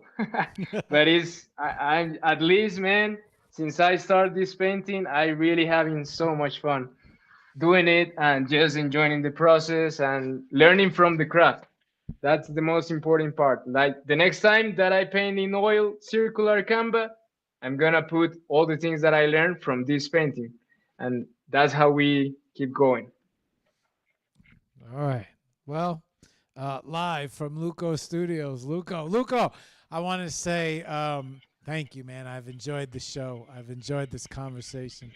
I appreciate you taking your time to coming on the show and sharing all of your knowledge and inspiration, as well as your art, and taking the time to show everyone your art. It's not always easy for artists to get up and talk about their art, but I appreciate you doing that, and you're paving the way, bro. You Zapata, Hudasaka, the Art Cartel. Always seems to be a great conversation when you guys are involved. I don't know what it is. It must be something in the water down in Colombia, but you guys are all great artists, all great people, and a lot of great energy coming from you guys at camp, as well as One Love Art Down and the whole everything that you're a part of, Luko. So lots of good energy around you, lots of great art, and I want to say thank you very much for coming on the show, man. I had a great time. I appreciate it. No, man, thank you. Thank you. I have a really, really great time. It was a really fun conversation talking about art, talking about my things. And yeah, we don't used to do this thing. So that you're opening these type of moments for the people are really important. I tell you. So thanks to you. And yeah, let's keep building, man. Like, let's keep creating, of course, no matter what. And let's keep like enjoying the life. And of course, doing the things with love. That's the most important thing, doing the things with the heart. Luca, one last question. You got to drop us with a track to close out on. You got an idea for a song? For a song, yeah, I sent it to you in the DMs. You Okay. can check it out, or I can tell you the name because I don't have like, or I can put it like myself I here. got it. I got it. I got the track. I saw it, Okay, but why don't you let everybody know what the name of the it's track is? it's the name. It's Hubiera. You know, Hubiera in English. Shit, I forgot the, the question. Man, like in English is like I might, I what might, I might, I haven't might been. have to look up the translation. How you spell it? Yeah, it's like Hubiera. It's like HUB, Latin Y, ERA. Hang on.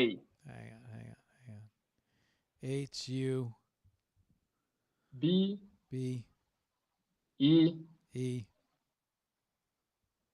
E with the dot, like the dot Oh E shit. with the dot ERA. I send you like the link in the I. What? Yeah, I. Ah, Sorry. I got you. I got you. Had Hubiera. Had. Yeah. You got it. Okay. Hat. That's the song. Like it's a really, really great song. Of course, it's Spanish rap. Crudo means raw, but the letter, man, if you can translate it, put it because that the message is clear. Okay. So yeah, that's the song. All That's the right. flow. All right, Luco. I'm gonna close out. You can bounce if you want. You can hang on to wave goodbye to everybody. It doesn't matter, up to you. But I'm gonna close out. I'll be back in about 2-3 minutes, and play your song and flick through your Instagram one last time and make sure everybody has your contact. And like I said, you can hang on to wave goodbye to everybody, or you could bounce. Doesn't matter, up to you. But give me a second to close the show, and I'll be right back. Yeah, man, for sure. Thank you. All right, y'all. So that is you guys got a chance to meet Luko. Luko, part of the Art Cartel, 130 the Art Cartel, also part of 1/4 of the One Love Art DAO. Got a chance to actually sit here and speak to him a little bit longer than last time. Last time only 30 minutes. And nobody realizes once you flip that sand clock how fast this time goes. These shows go quick. I can't even believe it's been shit. I can't even believe it went 2.5 hours. Went that fast. So thoroughly enjoyable conversation. I think our first abstract artist, to be honest. I don't think we've had an abstract artist yet, but very interesting because the psychology of abstract art is something that always fascinates me. I don't know if abstract art could be something that I would ever do, because I don't know if I would ever finish. I wouldn't know when it would be done. That would be some torment. That would be some artist torment for me. However, I do find abstract very fascinating, especially, the different styles, and just a very intriguing conversation with Luco altogether.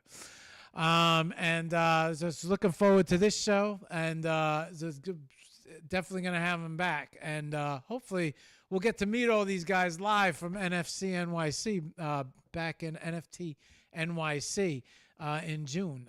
Definitely looking forward to that. Okay, that's the sigh. That's the show. On that note, y'all, the rest of the week. Tomorrow, Sketch in Shearer's space. We'll be talking about the Moon Mars project. I believe the Moon Mars is taking off tomorrow. I think it's taking off tomorrow. I'm almost positive. Art on the Moon. So that's a space, not a show. So if you want to check it out, Linked by Art is presenting the space. And that'll be from 9 to 11 tomorrow, Eastern Standard Time. Wednesday we have a community show, and our community is, why is this escaping me right now? Why am I not, I just released the flyer. Why am I not thinking straight right now? Oh, for Vortex. What am I talking about? For Vortex. It's the Moon Mars project. And Johanna will return. She was also did a Friday show with the Moon Mars project with Paladin. So there will be the whole Vortex community will be on point. Lord will be with us, and a whole bunch of artists will be with us on Wednesday. So looking forward to that. We don't have an AI show, but they'll return sooner or later. And Friday is Shad, and that will be a translation show. And I'm still working that out right now. So hopefully that'll come through on Friday. And then, of course, TGIF, which you guys all know TGIF. We just chill out and relax about the week. But that's it. That's the schedule for this week. Great shows last week. Great shows this week. But on that note, I'm going to shut this light off here, and I'm going to start saying goodnight to all you guys. All right. And I want you guys, it's Monday, y'all, so I want you all to have a great week. Have a great Monday. Let me get back over here to the computer. Let me line everything up. We'll have Luko wave goodbye one last time. And, yeah, what a good show. All right, y'all. It's Monday. Plenty of time to create art. I think weekends are the best time to create art, stress-free, but no reason why you cannot create art on the week either. All right, let's bring up Luko's song. There we go. Jubiata. Okay, what time we got on this? 3:41. Probably gonna have to put that on a loop. Let's do that. All right.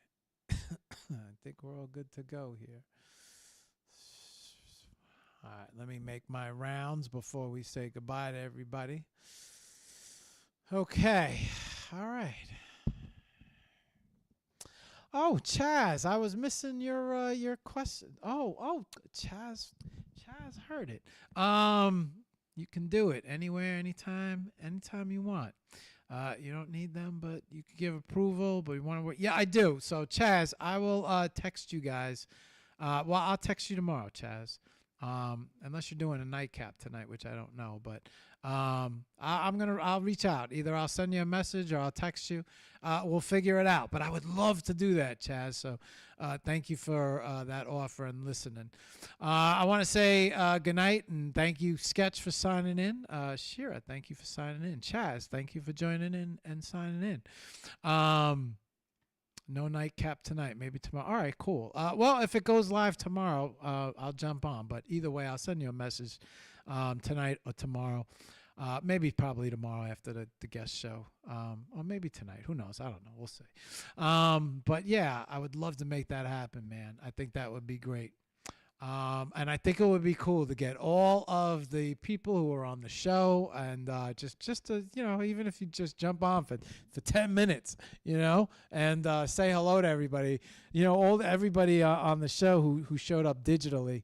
I think would be cool showing up in person, which is like the way the show was always meant to be. The show was always supposed to be a person to a conversation between artists. But unfortunately, we had to go digital. So on that note, guys, let me bring up the track. Let me switch back to the screen so we can close out on some of this art. We'll get Luko to say goodbye one last time. All right, there we go. Let's see. All right. Well, we're going to bring up his eye. We'll bring up his eye right here. We'll do it through this. Okay. Good stuff. Let's hit the track and let's get going. Let's close out. You know what? I should say goodbye to everybody on. Let me oh my gosh, I gotta check everything here. Let me check. No, everything's all quiet on Twitch. Everything's all quiet on YouTube. One day we'll get a comment over there. One day.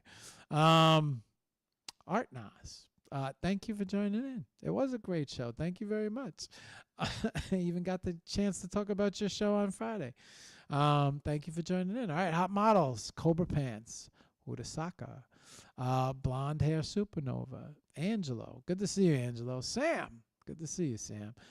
Thuck Baby, Ricky, Bubba, Jet, Shira, Udasaka, Nalia, Art Nas, Shop Determined. Thank you for all joining in. Thank you for joining, guys. Everybody over on X, thank you for joining in. Hope you enjoyed the show. And let's close out on some Jubiera. All right.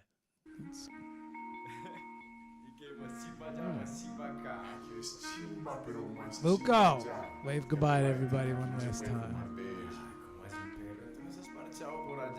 All right, Luko. Good show. Good show. Gracias, Marc. Chao. Be good, Luko. Con toda la sinceridad del caso, feliz en mi hogar, en mi trabajo, en mis cosas y todo. Naturalmente, humanamente, feliz. Me The siento. only Spanish I know. Que estaban dormidos. Hubiera entrado pisando tan duro que porque tengo los ojos en el extramundo que cuando me hablan es como hablarle un muro. Amanecí odiando mi sueño. Yeah, esa mierda solo trae estrés. Será mejor odiar un trabajo normal que por lo menos viene con un puto pago a final del mes. De haber sabido que solo hay una oportunidad, hubiera dicho fuck you y fuck manténlo real. Estudiar los fundadores es elemental. Yo digo que estudiarme eso sí es fundamental. Por ahí dijeron que los lindos no rapean. Ahí se ganaron una discusión con mi abuela.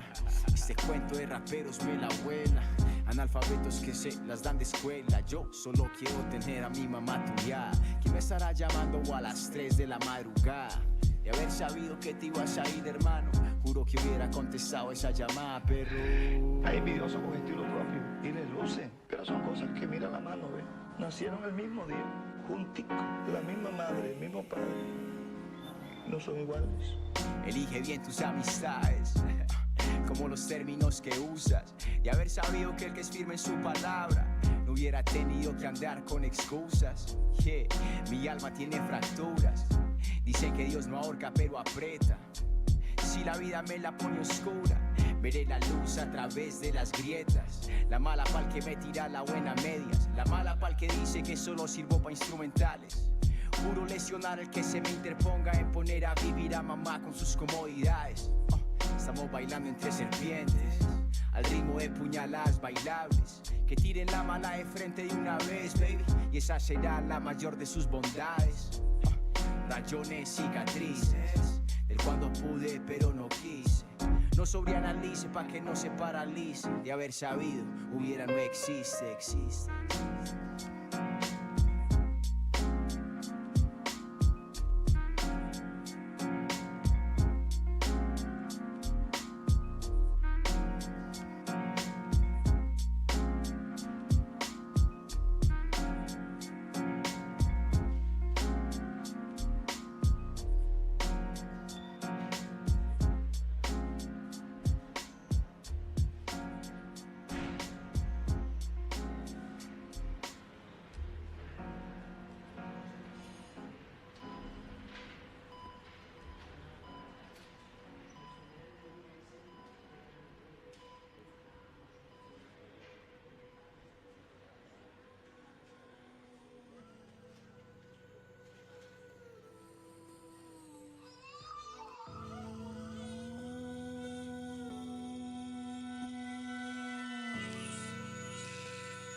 Más chimba allá, más chimba acá. Aquí es chimba, pero más chimba allá.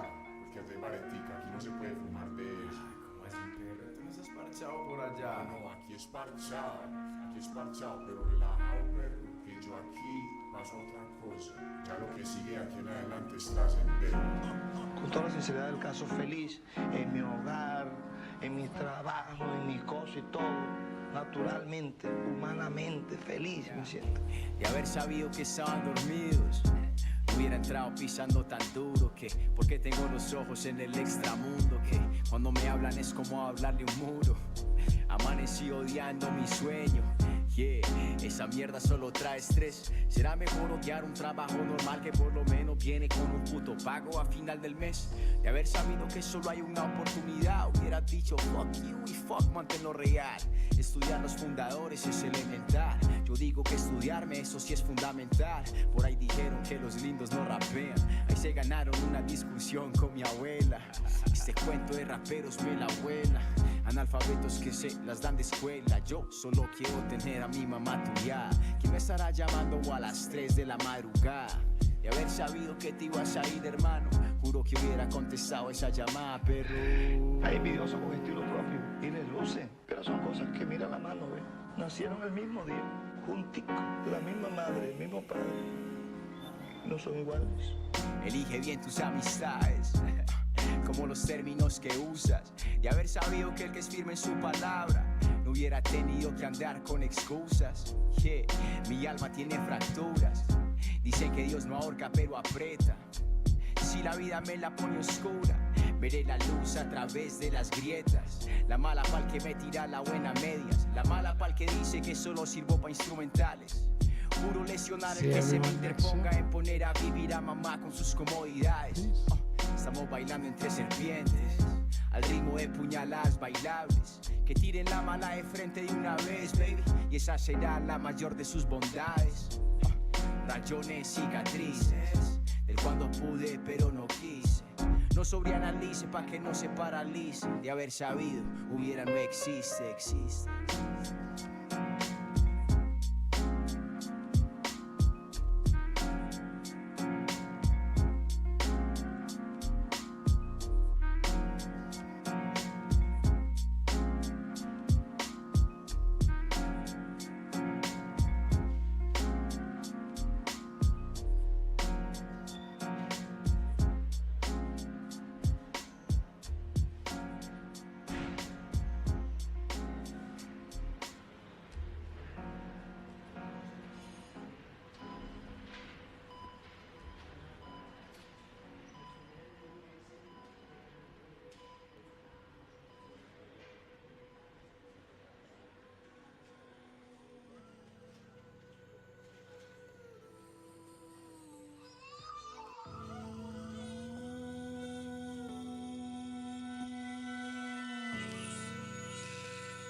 Good night, everyone.